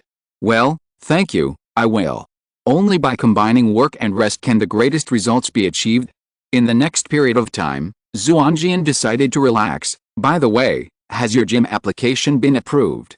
When I left last time, Pokémon Island had reapplied for the establishment of a fire gym because of Riai's joining. The reason given by the Orange Alliance before was that they lacked elite-level trainers, but Lai's initial Pokémon, Blaziken, already had elite-level strength, and the newly evolved Infernape had also crossed the threshold of elite. Combined, it was enough for Lai to reach the elite level, and this reason was no longer an obstacle. No, Lai shook his head, but his face did not show any frustration. There are too many water-type Pokémon in the Orange Islands, and the restraint on fire-type Pokémon is too serious. If a fire-type gym is built, it will become the weakest gym. However, The Orange Alliance proposed to build a special training base for Fire-type Pokémon and hold a Fire-type Pokémon competition every year, so that trainers with Fire-type Pokémon can come here to train and fight. This is also a good idea. Building a Fire-type gym in the Orange Alliance is indeed useless, and it would be much better to replace it with a base. But do Master Ada and the others agree? Although this is a good idea, a base is indeed inferior to a gym. I don't know if they will agree. The Master has agreed. They decided to work hard to make the fire competition on Pokémon Island as famous as the Whirlpool Islands competition. Then you have to work hard. The Orange Islands have convenient transportation and direct flights to many areas. There are also many tourists every year. It is very suitable to hold a competition here. Although Pokémon Island is much less profound than the Whirlpool Islands, if a competition is really held, it will not be much inferior to the Whirlpool Islands. Well, we will work hard. By the way, the Master decided to set our game as the first one. You and I are the champions of the first one. Haha, I am so ashamed. At that time, Lai let me go, so I could tie with him. If he directly excluded the flame chicken, I would be completely crushed. I have decided to participate again next year. I want to win the championship for 3 consecutive years. You should come and participate then. Sure. By next year, my Charmeleon should have grown up and evolved into Charizard. I will definitely not be inferior. After chatting with Lai, Xuanjian and Duoga came to the Elf Center to stay overnight. They had forgotten that they had left a person in distress who was rescued from the sea here, but they didn't expect that after so long, the other party would still stay here. What follows is a relatively plain plot. Someone at home is going to have surgery tomorrow, and I have to go to accompany him, so I can only update once. If you're listening to this novel on a channel other than Fanfic World, it means they downloaded and uploaded it without effort. We cordially invite you to visit our channel, Mundo Fanfic Novelist. There you'll find the original version of this story, and you can explore many other novels of various genres. We're waiting for you to immerse yourself in a world of incredible novels. Chapter 69 Caesar. People are really forced to do things. I can't believe that I typed more than 2,000 words on my phone. By the way, I have added a group. Everyone is welcome to join. The group number is 618,660,944, or you can directly search the book title. Caesar, actually saving you is just a small matter. You don't have to care too much.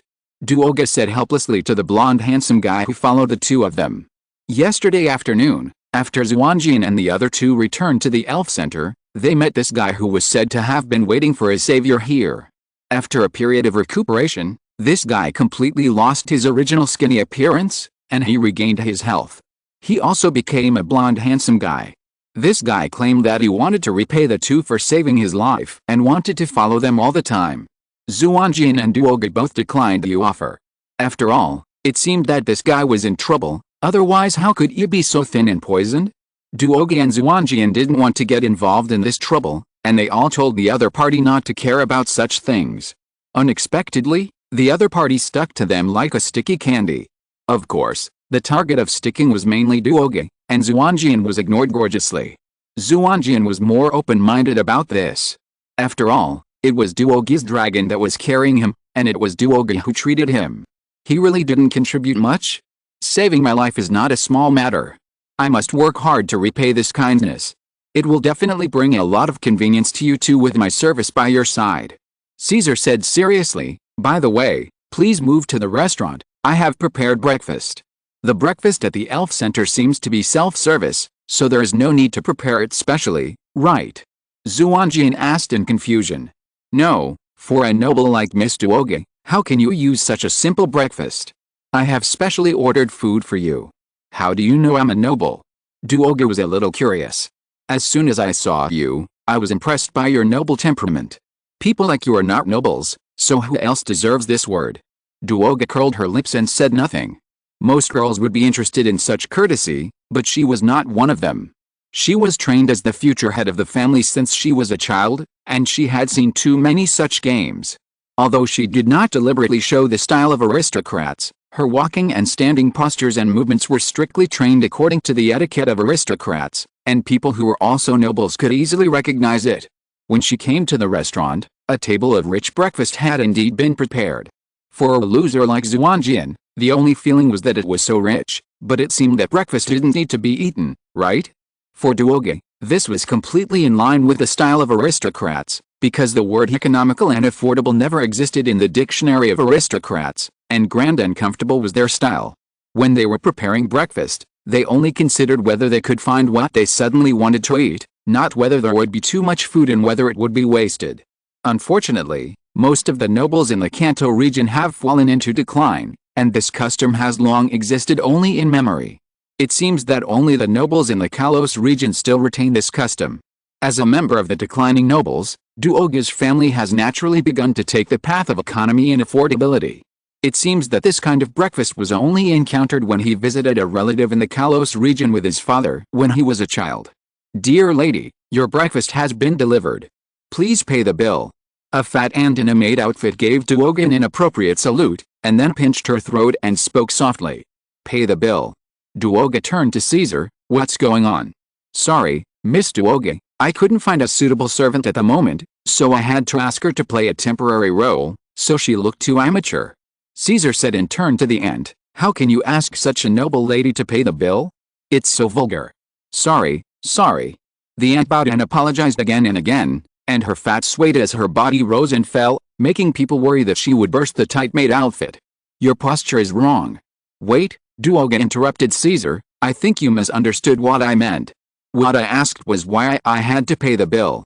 "Sorry, Miss Duoge, my wallet was lost in the shipwreck, and I also lost my memory. I forgot everything, even my name.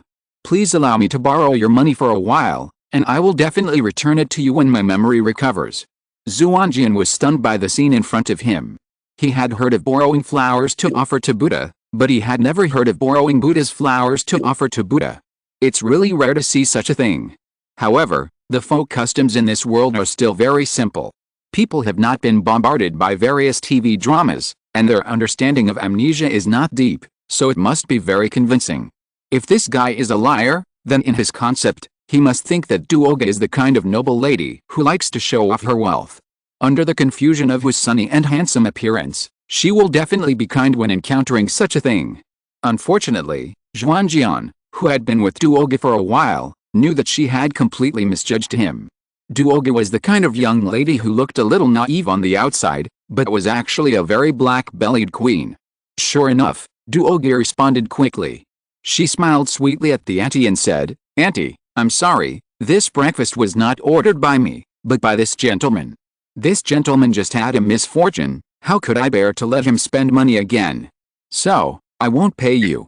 After that, she turned and walked to the buffet breakfast area on the other side, took a portion of food and started eating. Xuanjian secretly held back his laughter and shook his head and walked over. He also took a portion of food and sat opposite Duoge to eat. If it were someone else, they might be a little hesitant between the simple breakfast at the Elf Center and the extremely luxurious breakfast on the table. But Duoge would not. As a companion who had traveled together for so long, Xuanjian knew how picky Duoge's taste was. For her, who was influenced by some special cooking schools, as long as the food was not more delicious than hers or had some unique characteristics, it was almost the same for her. Although the breakfast on the table just now looked luxurious, the cooking level was only at the level of an ordinary small restaurant. To Duoge, it was no different from the free food at the Elf Center. In fact, in Duoge's opinion, the cooking method used by the Elf Center retained more nutrients in the food. However, Xuanjian would not tell Caesar about this. After all, Xuanjian was not a pushover. Besides, anyone would feel unhappy if they were ignored. And what better way to relieve anger than to see the other person pretending to be cool and getting slapped in the face? On the other side, the aunt in maid costume heard that Duoge was not going to pay the bill, so she immediately turned her attention to Caesar, who had ordered the meal. Caesar tried to seduce the auntie while saying, "Auntie, I'm a bit tight on money lately. Can you write me an IOU? And we haven't eaten the food on this table yet, so it should be refundable, right?" Unfortunately, the auntie was obviously not buying it. "What, so you're planning to default on your debt?" "I didn't say I wouldn't pay you. I'm just owing it for now. How could a noble like me default on my debt? Besides, the food on this table isn't very good. It's totally unworthy of a noble." "I knew you were going to default on your debt." The auntie rolled up her sleeves, tore off her maid apron, and threw it on Caesar's face. Then she grabbed Caesar by the collar. Don't you even ask me about my reputation? In all these years, you're the first person who dares to default on my debt. If you don't have money, then go work for me." As she said that, she grabbed Caesar by the collar and dragged him away, cursing as she walked, "You're still trying to seduce me. You're so ugly and yet you dare to come out and scare people." Hearing the last sentence, Xuanjian almost spit out the food he had just eaten.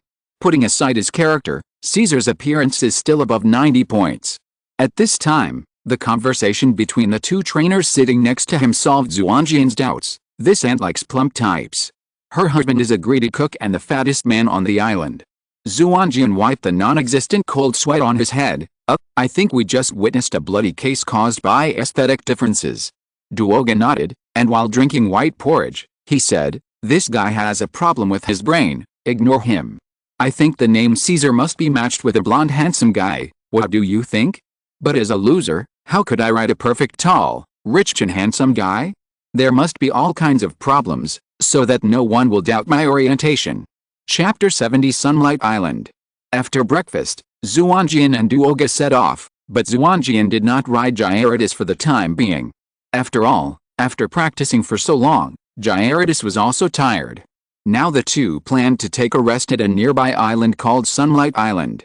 Sunlight Island is a peculiar island. This island is not large, but it is made of corals, which is very suitable for vacation and rest. However, since it is now the off-season for tourism in the Orange Islands, there are not many tourists coming here for vacation, so the prices of various things are very affordable. Beach, here I come. Duoga's eyes lit up as soon as he saw the beach. He quickly rushed to the dressing room to change into a swimsuit, let his elf carry the beach chair, and he carried the parasol himself, and ran away like the wind. He only left a sentence, "Don't worry about me, I will be back by myself before dinner."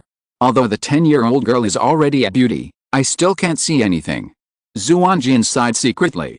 He had already planned to surprise himself with a swimsuit, but he completely forgot that the other party was a child who had just started to develop. No matter how beautiful her face was, it would be useless. Putting these distracting thoughts behind him, Xuanjian also changed into beach pants, stored his luggage, and planned to enjoy a leisurely time. Going to the beach for a leisurely vacation has been his wish for 2 lifetimes, and today it can finally be realized. Although there are no fruits that are delicious because of the off-season, it is also very satisfying to be able to bask in the sun leisurely. Everyone come out to rest and enjoy it. Xuanjian released all the elves, including the crossbat. Since this guy evolved, he suddenly has the habit of daytime activities and especially likes to bask in the sun. After this period of recuperation, the crossbat has completely recovered.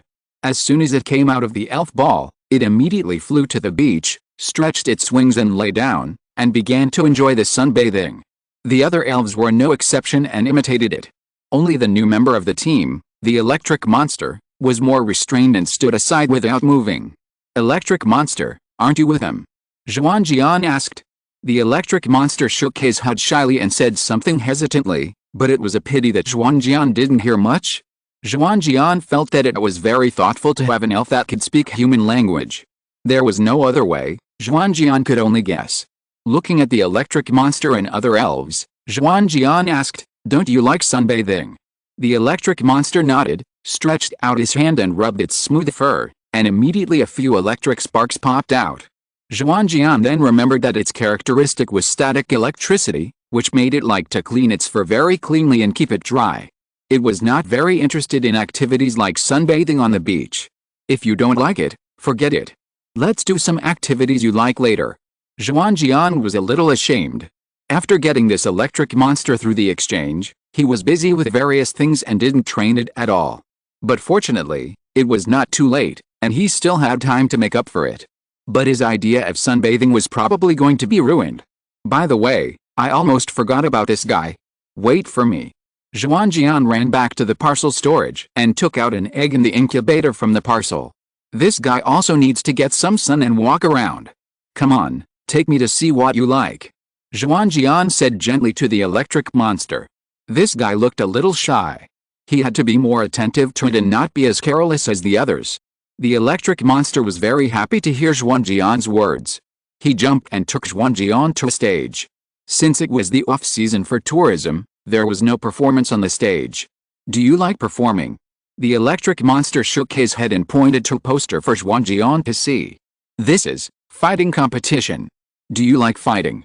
The electric monster nodded and posed a fighting posture. Xuanjian was a little surprised. He didn't expect that the electric monster, who looked very shy, actually liked fighting. Although the electric monster has no fighting attributes from beginning to end, its final evolution, the electric monster, has a very outstanding physical attack value. It would be good if it is cultivated in this direction. It's a pity that most of the electric tricks are special attacks, but as the saying goes, one trick is enough to conquer the world. As long as Electabuzz can master a few special skills well enough, it will be enough to defeat the opponent. But the fighting competition mentioned above has been over for a long time, and it will probably take a long time for the next one. After hearing this, Electabuzz was a little depressed, but Xuanjian's next sentence made it happy. But there should be a fighting gym here. Since you like it so much, let's go and have a look. The signature on the poster is a man named Maso, who should be a fighter. It also has the address of a fighting club named after him, which is right by the sea. Xuanjian decided to take Electabuzz to have a look. Along the way, Xuanjian talked to Electabuzz. Of course, it was mainly Xuanjian asking and Electabuzz answering. Although Xuanjian still couldn't understand what Electabuzz was saying, he could guess the meaning through its actions. Electabuzz also noticed this.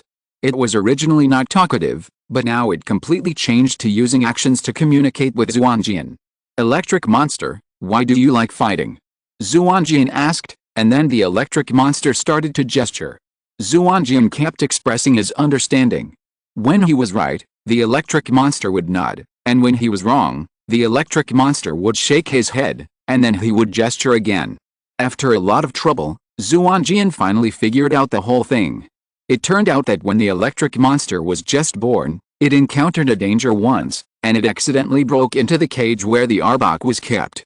If it was just like this, these Arboks kept were very docile and would not actively attack it, and there would be no later story. Facing the terrifying behemoths around it, the electric monster was very scared.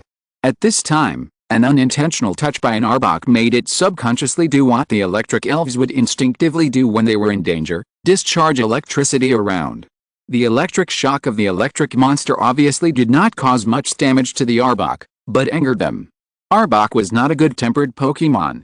It did not attack the electric monster because it had enough food and was too lazy to move. But it was different when provoked. It would defend its dignity spontaneously. So, all the Arboks in the cage moved and began to attack the electric monster. Of course, since they were full, they would not eat the electric monster, which was not delicious for them. They just kept whipping the electric monster with their tails like a spinning top. However, this game was also very fatal to newborn electric monster. Just when the electric monster was dying, a fighting Pokémon in charge of guarding, Xuanjian did not guess the specific race, rushed in, knocked down the Arboks one by one, and saved the electric monster. The Pokémon told the electric monster that if he wanted to become strong, he had to learn fighting and strengthen his body. Because of the other party's words, the electric monster fell in love with fighting from then on, but unfortunately he never had the opportunity to learn.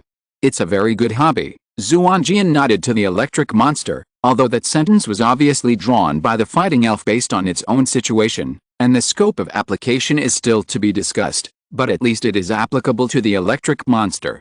The electric monster's eyes narrowed with a smile after getting the affirmation. At this time, they also came to the door of the fighting club. It's not enough to fight and travel, and you also need a small vacation. There are more in the evening, please recommend. There are too few recommendations today.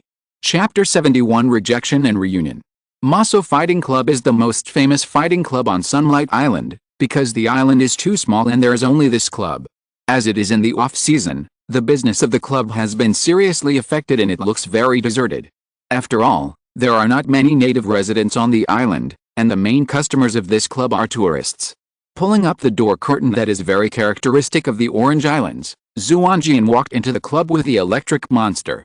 The receptionist was so bored that she lay on the table in a daze. "Hello, do you need any help?" The receptionist was lying on the table weakly, but when she saw someone coming in, she immediately cheered up, put on a professional smile, and asked politely, "I heard that your fighting club can teach fighting, is that right?" "Yes," the receptionist nodded. In addition to welcoming all fighters to train and perform here, we also welcome those who like fighting to join. Now is the off-season, so there are special discounts. Our club's owner, Mr. Maso, a very good fighter, will personally teach fighting. If you want to build up a muscular body and attract the attention of ladies, please sign up.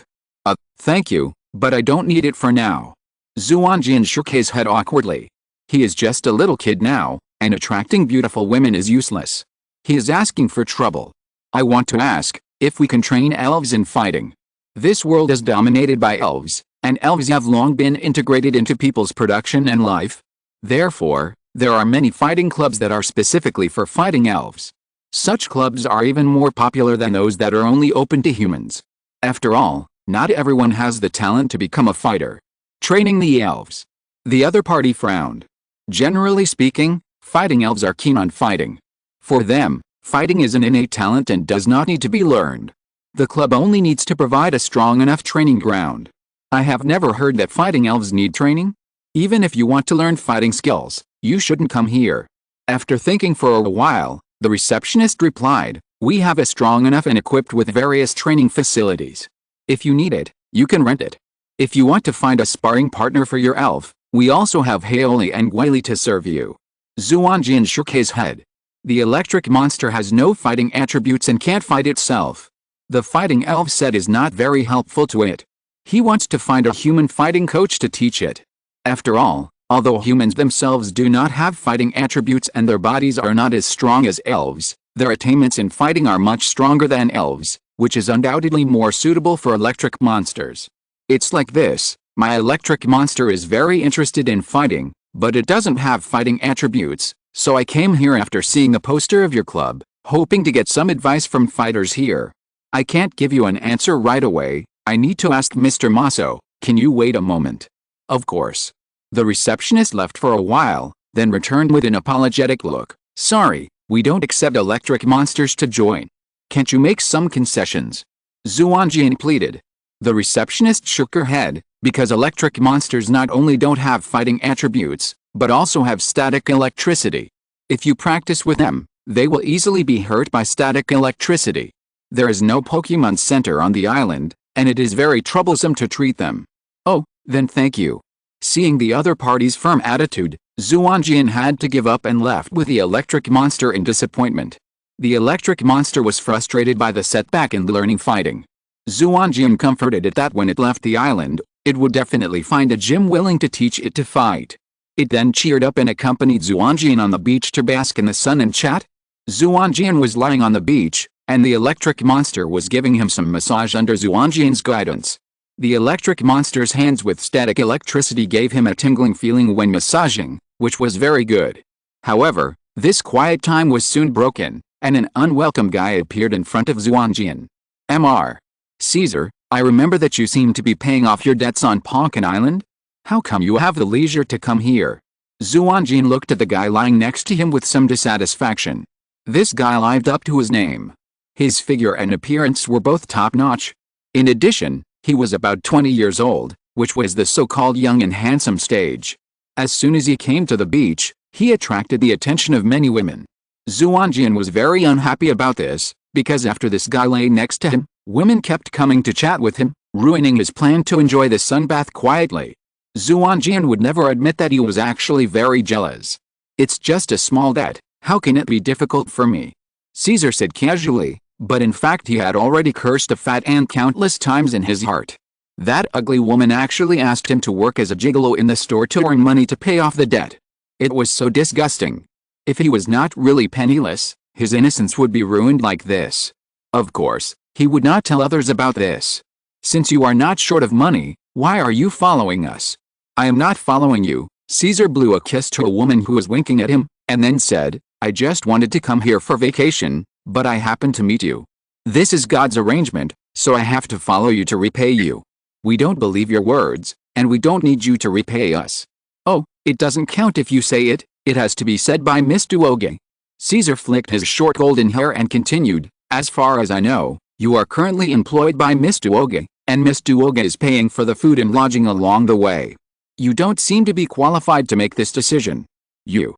Xuanjian was a little annoyed, but he had to admit that what the other party said was true. From the beginning of the trip, the food and lodging were basically paid by Duoge. He was short of money, so he pretended not to know and counted these as part of his reward for helping her seize the gem. The other party's words were undoubtedly a shortcoming of Xuanjian, which made Xuanjian a little angry. Why, you're not convinced? How about a fight? If I lose, I'll apologize to you, and if you lose, you'll keep silent about this matter. Caesar provoked. Okay, Xuanjian agreed, but immediately calmed down. But I need to know what Pokémon you use first. You're so much older than me, if it's your initial Pokémon, I'm sure I can't beat you.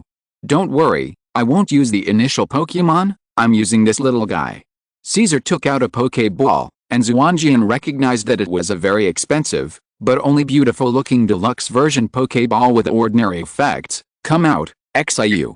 The deluxe ball burst into dazzling brilliance, and then an Eevee appeared in front of the two.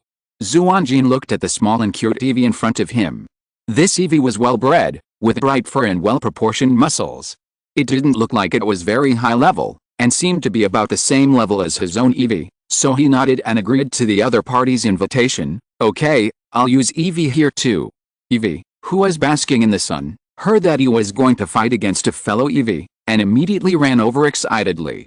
After making some preparations and stretching his body, the two began to fight. Thanks to Fatty for the reward. Chapter 72 Energy Cube. As for Caesar, Xuanjian would not be polite and attacked first. We attack first, Eevee, use collision. We do the same, Xiu, collision. Both Eevee rushed to each other and their heads bumped together, and it was difficult to tell who was better. After a struggle, they finally took a few steps back and returned to their respective trainers. Xuanjian was a little surprised by this.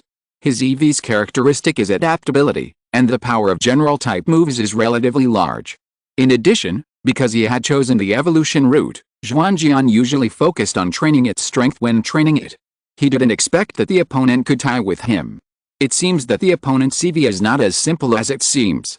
Eevee, rush over and use Iron Tail. Xuanjian ordered again. Although it was difficult to tell who was better with the opponent, his Eevee was strong in melee combat, so there was no reason to compete with the opponent in other aspects. However, this time Caesar did not continue to use physical attacks, but ordered, Xiu, use Sand Throw first, then use Curse. Xiu first dug the ground with his front paws, stirring up a cloud of sand, but Ibrahimovic was prepared for this, closed his eyes and rolled on the ground, breaking through the dust, and came in front of Xiu. Then he turned around and swept out Iron Tail. But Xiu did not dodge or avoid it, and resisted the attack.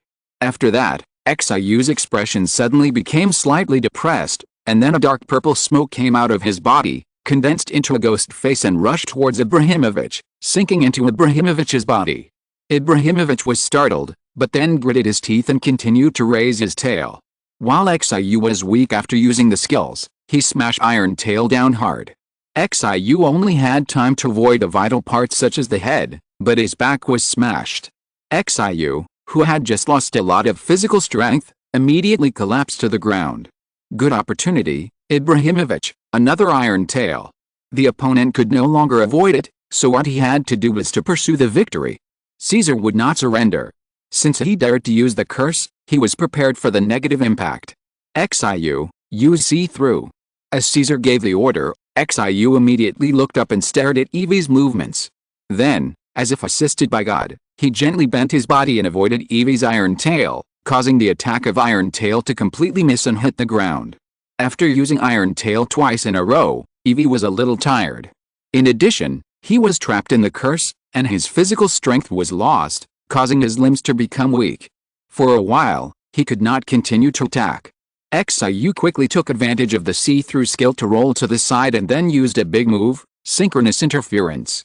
Cunning guy, Xuanjian cursed inwardly. The Synchronous Curse skill was very cost-effective, but the conditions for it to take effect were very harsh.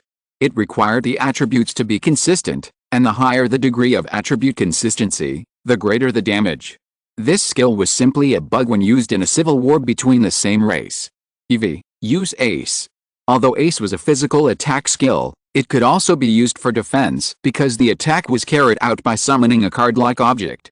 The electric wave from Xiu rushed towards Eevee, and Eevee rushed forward with the trump card.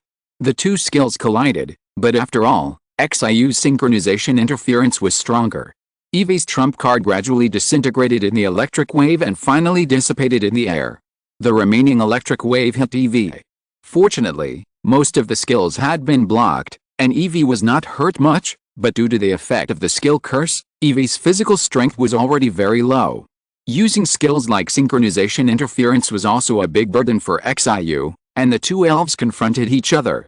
At this time, Xuanjian felt something was wrong. The opponent's skills were scattered in various attributes and there was no match between them.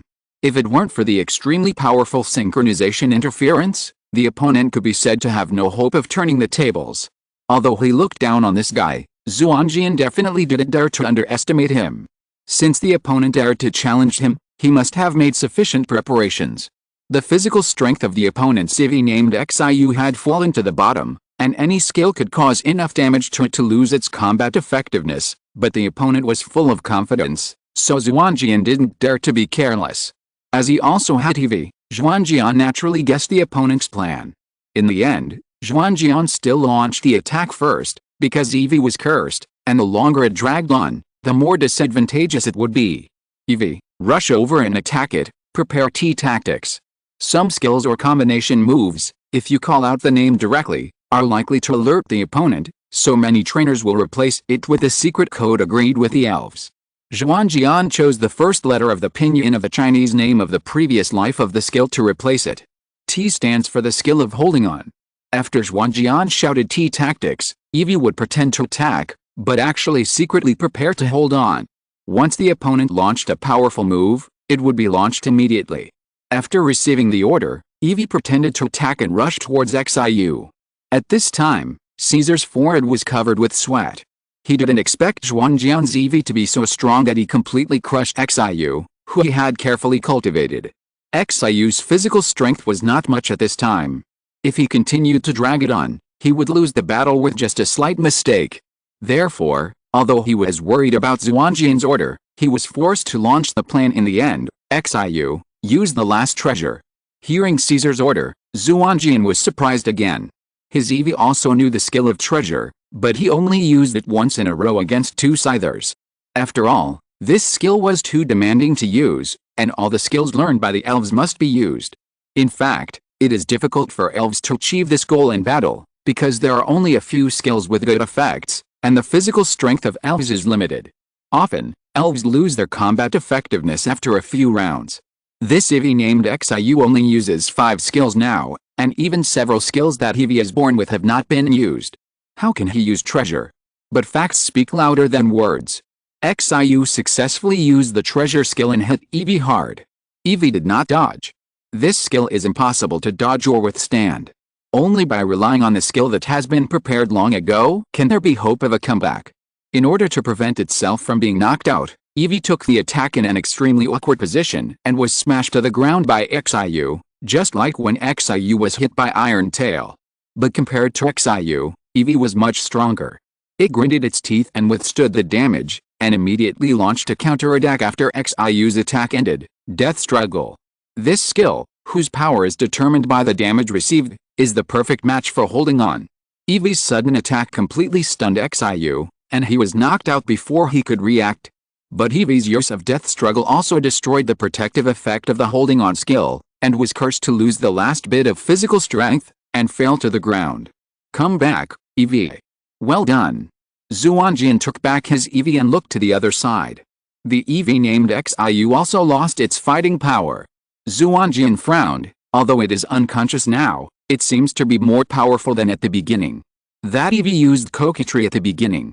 Using this fairy-type skill on people right after entering the field will undoubtedly dispel the opponent's vigilance and make them subconsciously underestimate the level of this Pokémon. Caesar nodded and did not deny it. Yes, this is a habit developed in the Grand Tournament, and doing this will get more points. Just now, both Eevee lost their combat effectiveness, and we are tied, so the agreement just now is invalid. No, Caesar shook his head. According to the rules, when both Pokémon lose their combat effectiveness, in order to avoid a tie, there are multiple ways to determine the winner. The Pokémon in the air is counted from the moment it lands, and the Pokémon on the ground is counted from the moment it falls to the ground. My Eevee landed after your Eevee fell, so according to the rules, I won. Although the rules are indeed like this, there is no referee here, and I don't admit that your Eevee landed later. With the physical strength of the opponent's Eevee, it was obvious that it lost its combat effectiveness the moment it was knocked away. The opponent actually played this kind of rule loophole game, so don't blame yourself for cheating. There is indeed no referee here, Caesar said helplessly. We don't have to decide who wins or loses. I have no ill will towards you.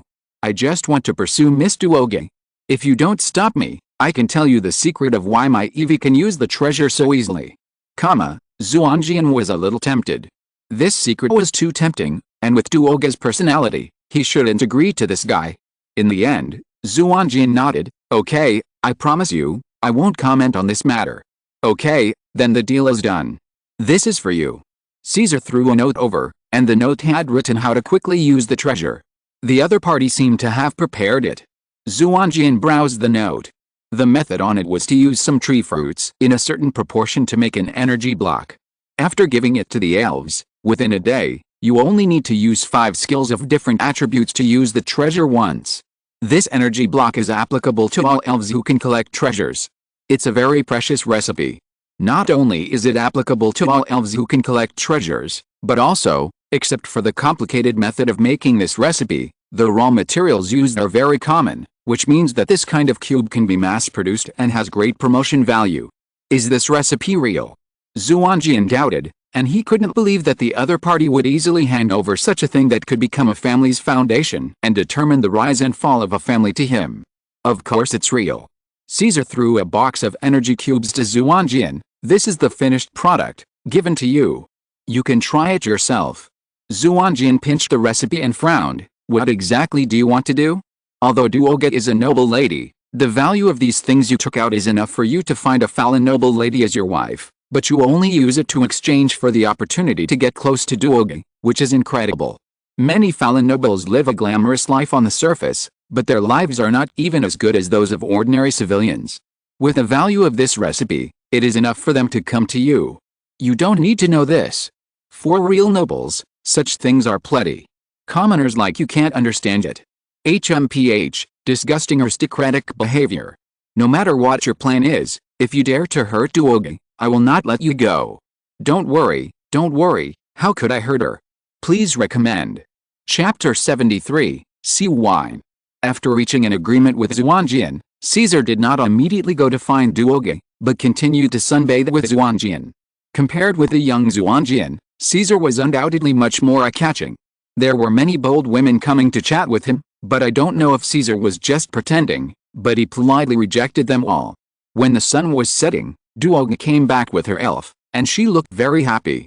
Seeing Duoge coming back, Caesar immediately went to greet her. Miss Duoge, please forgive my previous offense. Please allow me to follow you and serve you. Duoge tilted her head and glanced at Caesar. Sorry, I don't need it, and it will be very crowded with one more person on the dragon's back. Caesar. Xuanjian almost laughed at the sight, but Caesar would not give up so easily. Miss Duoge, don't worry, I will solve this problem myself. Then it's up to you. Follow me if you like. He turned to Xuanjian and said, I heard that the seaweed on this island is very delicious. Let's go eat it for dinner. Xuanjian said as always, I'll listen to you. So Xuanjian and Duoge were in front, and Caesar followed behind. The three of them walked into the most famous seafood restaurant on the island. Duoge took the menu, ordered a few dishes, and handed it to the waiter, 2 servings. Then he pointed at himself and Xuanjian, and ignored Caesar who was sitting next to them. Caesar was not angry, but took the menu instead. I have great faith in Miss Duoge's taste, and I want the same one. All 3 will be charged to my account. Duoge did not stop him. Since someone was willing to pay, it would be a waste if he did not eat. After putting away the menu, the waiter did not leave, but asked, Sir, we have a special sea wine here, which is made from grapes from Lamb Island and then stored in the deep sea for more than 10 years. Would you like a bottle? The dishes ordered by these guests were not the most expensive, but they were the most suitable and the most distinctive. Guests who would order dishes like this are generally those who really have no shortage of money, so the waiter recommended this expensive special wine. Sea wine? It sounds interesting. Take me to see it first. It is difficult to tell whether the wine is good or not if you don't see it in the wine cellar. Do you want to come with me? Not interested. Duoga said lightly. I don't drink. Xuanjian also refused. Although he was very interested in taking a look, he had no money and was unwilling to lose face with Caesar, so he finally rejected the other party's proposal. Seeing the two refuse, Caesar didn't care and followed the waiter to leave. Seeing Caesar leave, Duoga said, although this guy did a very funny thing on Pokémon Island, this guy should be a real noble, and he should be a very old one. I don't know what his purpose is in approaching us. His purpose is to pursue you, Xuanjian said in his heart, but asked, how do you know he is a noble? His pace is the kind of ancient nobles learned since childhood. It is elegant and very flexible. He can defend against assassins and fight. Although his clothes look ordinary, the material is made of silk spit by spider elves. It is light and durable, and has strong defense. Duoga said incessantly. Listening to Duoga constantly analyzing the various noble characteristics of the other party, Xuanjian suddenly felt unhappy. Born a commoner, he knew nothing about these things. Most of his time was spent on improving himself and finding ways to obtain resources. He thought he was very successful, but suddenly found that there was still a big gap between him and the other party. Duoga also noticed that Xuanjian's face had turned ugly, so he stopped analyzing and asked, what's wrong with you? You don't look very well. Nothing. Xuanjian also realized that he had lost his composure. This was not the first time he had experienced this kind of thing. He didn't know why he suddenly felt unhappy today. Perhaps it was because Caesar's words today hurt his self-esteem. However, Xuanjian didn't want Duoga to know what he was thinking, so he made an excuse. Today, the electric monster said it wanted to learn fighting, so I took it to the fighting club. Unexpectedly, the other party refused on the grounds that the electric monster's characteristic was static electricity. It's okay, Duoga comforted, let's leave and look for other families. There will always be someone willing. Well, Xuanjian nodded, there is only one fighting club on the island, so we can only look for it after we leave. Unfortunately, even if there is one, we can't stay as long as we do now. The two planned to vacation on Sunlight Island for a month, and they would challenge the Orange Alliance in the future. In this way, most of the time they would be on the road, and it would be difficult to stay in one place for such a long time. That's right. Duoga also sighed. What a pity. What are you talking about? At this time, Caesar had returned with a bottle of wine in his hand, very good wine, and different from ordinary red wine. The sea wine here is actually blue. You try it. He opened the bottle and poured out 2 glasses of wine from it, handing them to the 2 people. Xuanjian took the wine glass and saw that the wine in it was actually sapphire blue like the sea, and it exuded a pleasant fragrance. Xuanjian hesitated for a moment, and finally chose to forget what he said that he didn't drink, and took a sip of the glass. Good wine, although Xuanjian didn't understand wine, but when the wine flowed into his throat, there were only these 2 words in his heart. This wine obviously doesn't taste cold, but after flowing into the stomach, it makes the whole body feel like being in the cool seawater, just like drinking a sip of frozen Sprite in the summer of the previous life. But compared with the instant coolness of Sprite, this kind of wine brings a more distant and long feeling, and it doesn't make you feel that your body temperature has dropped, as if the coolness comes from the soul rather than the body. What were you talking about just now? Caesar asked. There was nothing to hide, so the 2 told him the content of the conversation. This should not be difficult. I'll help you think of a solution. Caesar said to Xuanjian. Thank you. Xuanjian would naturally not refuse such a good thing that came to his door. You're welcome. Just consider it as a reward for saving your life. Xuanjian looked at the other party with a complicated expression. Naturally, he knew that the other party's words were not true. Caesar admitted that the only savior of his life was Duoga. In his eyes, he was just a follower of Duoga. The other party did this just to bribe him. Seeing Xuanjian looking over, Caesar just raised his glass and said cheers. Apart from the embarrassment that could not be said, everyone was very satisfied with the meal. After the meal, Duoga and Xuanjian originally planned to return to the camp they had already arranged. After all, if they stayed in a hotel, it would be a considerable expense. But Caesar said that he had already booked a hotel. For such a good thing that came to his door, neither of them refused. Xuanjian understood the other party's purpose, while Duoga believed that no matter what the other party's purpose was, it would be exposed sooner or later. Instead of worrying and guarding in vain, It is better to wait for the other party to show its hand. So under the leadership of Caesar, the three came to the best hotel on the island. Because it is the off-season for tourism, many hotels are not managed and maintained seriously, and there are no elves to take care of them. Only this one is not bad, and there is also a special elf rest and treatment device. However, there are not many rooms in this hotel, so we can only book 2 rooms. Then Xuanjian and I will have 1 room, and Miss Duoga will have a room alone. Is that okay? The two shook their heads and said that it was okay. They were a little tired after playing for a day, and after drinking some wine and settling the elves, the 3 of them rested. P.S. Pay attention to the author's words. I, a loser, don't understand wine or anything like that. It's just random writing, don't take it seriously. In addition, probably because of my personal preference, I will not write the kind of dragon-like protagonist, so everyone should be prepared to abuse the protagonist. However, this is a Pokémon fanfiction after all. There are very few contents and it will not involve elves. It will only be between people, so if you don't like it, skip it. Chapter 74. Agree to join. P.S. The plot has been a bit dull recently. I will try to write faster and get through it earlier. There are 2 beds in the room where Xuanjian and Caesar are, so the 2 do not need to sleep together. Of course, Xuanjian guessed that Caesar would not do such a thing. Because after observation, Xuanjian found that this guy has a slight misophobia. After Xuanjian got to the comfortable big bed, he fell asleep almost immediately, but Caesar waited until Xuanjian fell asleep and got up and left the room. Knock, knock. Caesar knocked on Duoga's room door, and then Duoga, wearing pajamas, opened the door and walked out. What's the matter? Duoga asked the person who came, then found that it was only Caesar, and then asked, why are you the only one here, where's Xuanjian? Don't worry, Miss Duoga. Although Hazang wine tastes very soft, it actually has a strong after effect. The civilian kids who drank it for the first time have already fallen into deep sleep. Duoga's eyes showed a vigilant look. What do you want to do? Nothing, I just want to talk to Miss Duoga about something alone, and don't want to be disturbed by outsiders. Can I come in? Come in. Duoga made way for Caesar to enter his room. Duoga's room was a luxurious single room. Caesar naturally walked to the sofa and sat down. After looking around, he said, not bad, it's barely livable. Don't talk nonsense, say it quickly. Duoga walked impatiently to the sofa on the other side and sat down. Ms. Duoga, I know you want to revive your family, but there is no need for you to waste your time on this kind of commoner boy. The risk of such an investment is too high, and the payback period is too long. How about making another choice? Are you talking about you? Duoga smiled contemptuously, a loser who was driven out of the dragon's homeland.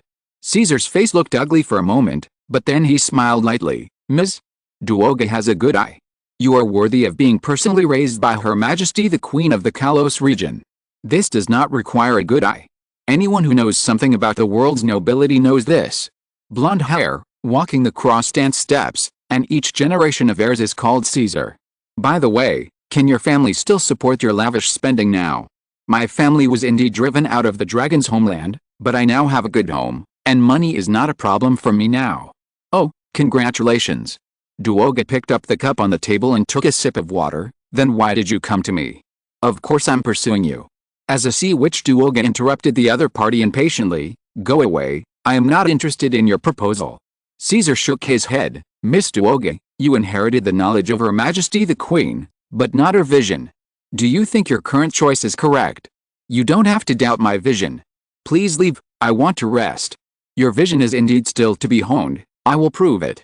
Caesar took out a miniature recorder and put it on the table. It records my conversation with a civilian. If these are not enough, I will provide more evidence later. Well, I'm leaving, I wish you a good dream. Caesar stood up, bowed, and left.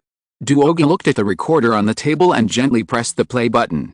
A recording sounded. Why, you're not convinced? How about a fight? Dividing line. After a good night's sleep, Xuanjian and Jingling both felt that they slept very comfortably.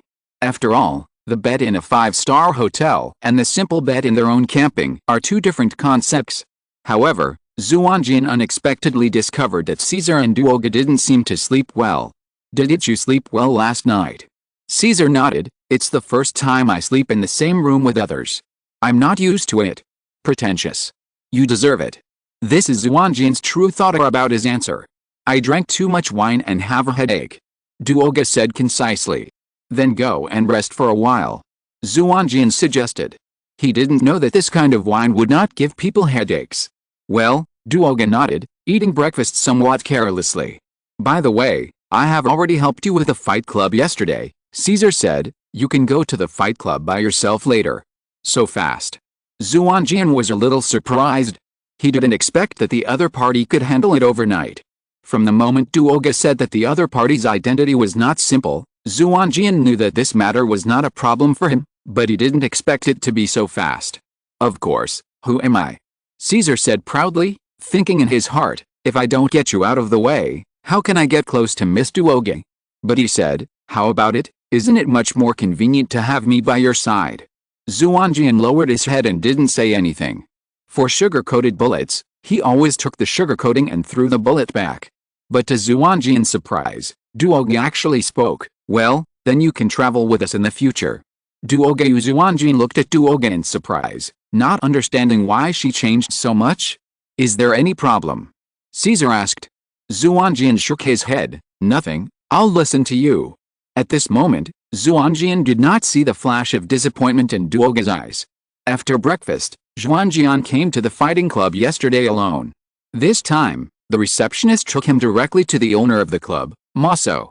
Xuanjian imagined that Maso should be a tall and burly man, but he didn't expect that he was only of medium build and looked no different from an ordinary person. Of course, this required ignoring the scars on his face. Hello, Mr. Maso. Xuanjian saluted. People in this world value this aspect very much? Well, Maso nodded, motioned Xuanjian to sit down, then waved his hand to let the maid leave, and then said, originally, for those ordinary students, the Maso who is responsible for teaching them will be another fitness coach. He can help students quickly build a lot of muscles, although it looks good but is not practical. But if you want to learn, I will do it myself.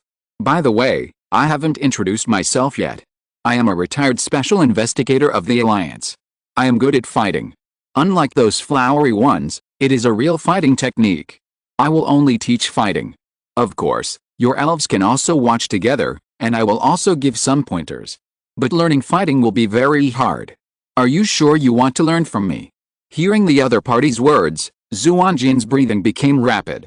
Alliance Special Investigators, this term he has seen in the Rockets database, all of them are very powerful people. And most of these people are lifelong, and there is only one kind of retirement intelligence work, that is, spies. These investigators who lurk in the hostile forces, in order to avoid suspicion, the way to gain the trust of the other party is often to have a skill. The investigator in front of him who called himself Maso said that he was good at fighting, so he must be a real fighting master. Although he was not very interested in fighting, Xuanjian would never miss the opportunity to learn fighting from such a master. After all, with the physical fitness of the people in this world, if they learned fighting well, it would not be difficult to beat some elves. I am willing. Xuanjian agreed hurriedly. Well, Maso nodded, then you go to the training room and wait for me, and let the front desk take you there. Yes, Xuanjian saluted respectfully and left to find the receptionist. After Xuanjian left, a natural bird landed in front of Maso and spoke in human language. Fortunately, this kid is sensible and didn't care about your difficulties. He agreed so quickly, otherwise you would not be able to explain to that person. But I don't know how long he can last. I say, Maso, why don't you reduce the boy's training amount? HMPH, Maso snorted unhappily, I never teach trash. It's his business if he can't bear it. But this kid is not interested in fighting. The reason we let him learn fighting with the elves is just because that person asked to try to trip him up and make him unable to get away. Maso sneered, how is it possible that that annoying noble can make me listen to him just because he has something on me? If I want to be a slave, why would I retire so early? Although I can't disobey him directly, I can still do something bad for him secretly. Hey, we've known each other for so many years, and your bad temper hasn't changed at all. Don't worry, I won't let him catch me.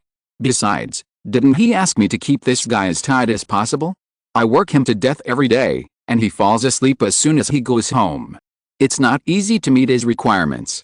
My protagonist is not a saint, he is just a small person who keeps climbing up from the bottom of society, so it is inevitable that he has some flaws. But these will be slowly made up in his growth, so wait patiently. Chapter 75 Combat Training. Led by the receptionist, Xuanjian changed his clothes and came to a quiet room. After a brief look, Xuanjian released his 3 elves, the electric monster and the flying mantis. After asking, they were willing to learn fighting together. The 2 pets and 1 person sat cross-legged and waited quietly for the fighting training to begin. Maso did not let Xuanjian wait for long and soon came to the quiet room. After changing into the martial arts uniform, his whole momentum instantly changed, as if a sleeping lion woke up. This huge change made Xuanjian secretly smack his lips. Teacher. Xuanjian stood up and saluted. Well, Maso nodded, not caring about Xuanjian's address. In his opinion, although his purpose was not pure, he taught Xuanjian fighting skills, so he deserved the title of teacher. Everything requires talent, and I'm sure you understand this. Next, I'm going to test your basic qualities to determine your talent so that I can choose your training method. Maso, am serious about doing things. Since you want to learn from me, I will naturally use the most stringent standards to require you, but whether you do it yourself depends on you. After all, the master leads the way, and the practice is up to the individual. And I'm just entrusted by others. Yes. Xuanjian felt a little uneasy. He was obviously smart in his previous life, and it seems that this trend is also true in this life. However, knowing that Maso will teach him no matter what his talent is, Xuanjian also put down his psychological burden a little. Maso walked to the side, stretched out his hand and opened a door. Please imagine the door of a Japanese house, pointing to a training ground outside the door. There are complete facilities here. Whether it's running, equipment or anything else, you can do it at will until you feel you are too tired to move. I will judge your potential value based on your performance. Yes. Xuanjian walked to the training ground with some trepidation. He didn't understand how the other party would judge his potential at all, so he could only do it according to the other party's requirements. Xuanjian thought for a while and decided to follow the standard of the basic physical fitness test and the assessment of fighters, running first, then doing the equipment. Of course, only half of the amount was used. You can imagine the specific amount yourself, don't ask me, a sports scum. Seeing Xuanjian's behavior, the elves also followed him spontaneously. When Xuanjian was doing exercise, Xianren appeared on Masuo's shoulder. Hey, this kid doesn't seem to be completely unprepared. He actually knows to do it according to the standard in the basic test. This standard is indeed the most comprehensive reflection of all aspects of physical quality. It is worthy of being a relatively outstanding newcomer in recent years. Xianren has been Masuo's partner for many years. Because his work requires a small body for easy concealment, he has never evolved. But as a superpower elf, evolution actually does not add much to its combat power. This long-lived Xianren has reached an incredible level. Not only is it very intelligent, it has also learned human language. A relatively outstanding newcomer. Yes, Xianren nodded. I just contacted our old friend and asked him to check the information of this kid. This kid is from the Takua area of Kanto and comes from a civilian family, but he actually passed the researcher's entrance examination by self-study. He also published a very high-level paper some time ago. He is an outstanding newcomer, which is rare in the entire league. Maso looked at Xuanjian, who had finished a round of training on the field and started the second round, and sighed. That's a pity. I had some thoughts of really taking him as my disciple. The two of them are currently only in a teacher-student relationship, and some real tricks will definitely not be taught, but if there really become a master-disciple relationship, then it will be a relationship of succession, and many things will be taught to each other. Xianren nodded. Compared to Maso, who only judged from the external performance, it had superpowers and could perceive Xuanjian's physical condition more comprehensively. It was very rare for a 10-year-old boy who had not received training to be able to do this. Yes, after all, this kid seems to be more interested in mental work such as scientific research, and his physical talent is unexpectedly good. Xuanjian didn't know what Maso and Xianren said about him and what he had missed. He was doing his best to exercise at this time. He was a little surprised to find that he still had physical strength after doing half a set of standard tests, so he continued to do half a set, and he actually persisted, so Xuanjian changed to do a full set. He didn't know that after being planted with a Changpan seed, this seed was subtly strengthening his body. Changpan's power represents the power of life. The strengthening it brings is subtle and comprehensive, which strengthens both the body and the spirit, so it is difficult to be discovered. Unknowingly, Xuanjian's physical fitness has surpassed most people. When Xuanjian was exercising, the seed of Changpan continued to emit some tiny pieces of Changpan power as his heart beat, which merged into his blood. As the blood circulated, it reached all parts of his body and relieved his body's fatigue. Xuanjian then completed 10 sets of standard tests, which stunned Tianrang and Ma Suo. When Xuanjian stopped, Tianrang forgot to hide. "Teacher, I tried my best." Xuanjian fell to the ground, panting, and said to Ma Suo. The electric monster had already fallen to the ground due to exhaustion, and the scyther had also staggered. When he saw Xuanjian stop, he also fell to the ground. "Ahem, not bad." Ma Suo covered up his surprise. "Next, follow me to do this set of movements, and learn my breathing method at the same time." Ma Suo began to do a set of movements that looked like radio gymnastics, and at the same time began to breathe in a strange rhythm. Xuanjian watched Ma Suo's demonstration and started to follow. When Xuanjian started to do it, he suddenly felt a force falling on him. Xuanjian instinctively wanted to resist, but he realized that this force had no ill intentions and was just correcting his movements one by one, so he put away the idea. For a while, Xuanjian's movements became more formal. Xuanjian felt the power on his body and realized that it was emitted by the Xianrink beside Ma Suo. He immediately realized, no wonder the teacher didn't guide the movements one by one. It turns out that the Xianrink is used to help correct the movements. What a good idea. Xuanjian didn't know that it was just his performance that made Xianrink curious, so he used the correction of movements as an excuse to use superpowers to explore him. The fact is that Ma Suo has never taught new people and doesn't know how to proceed step by step.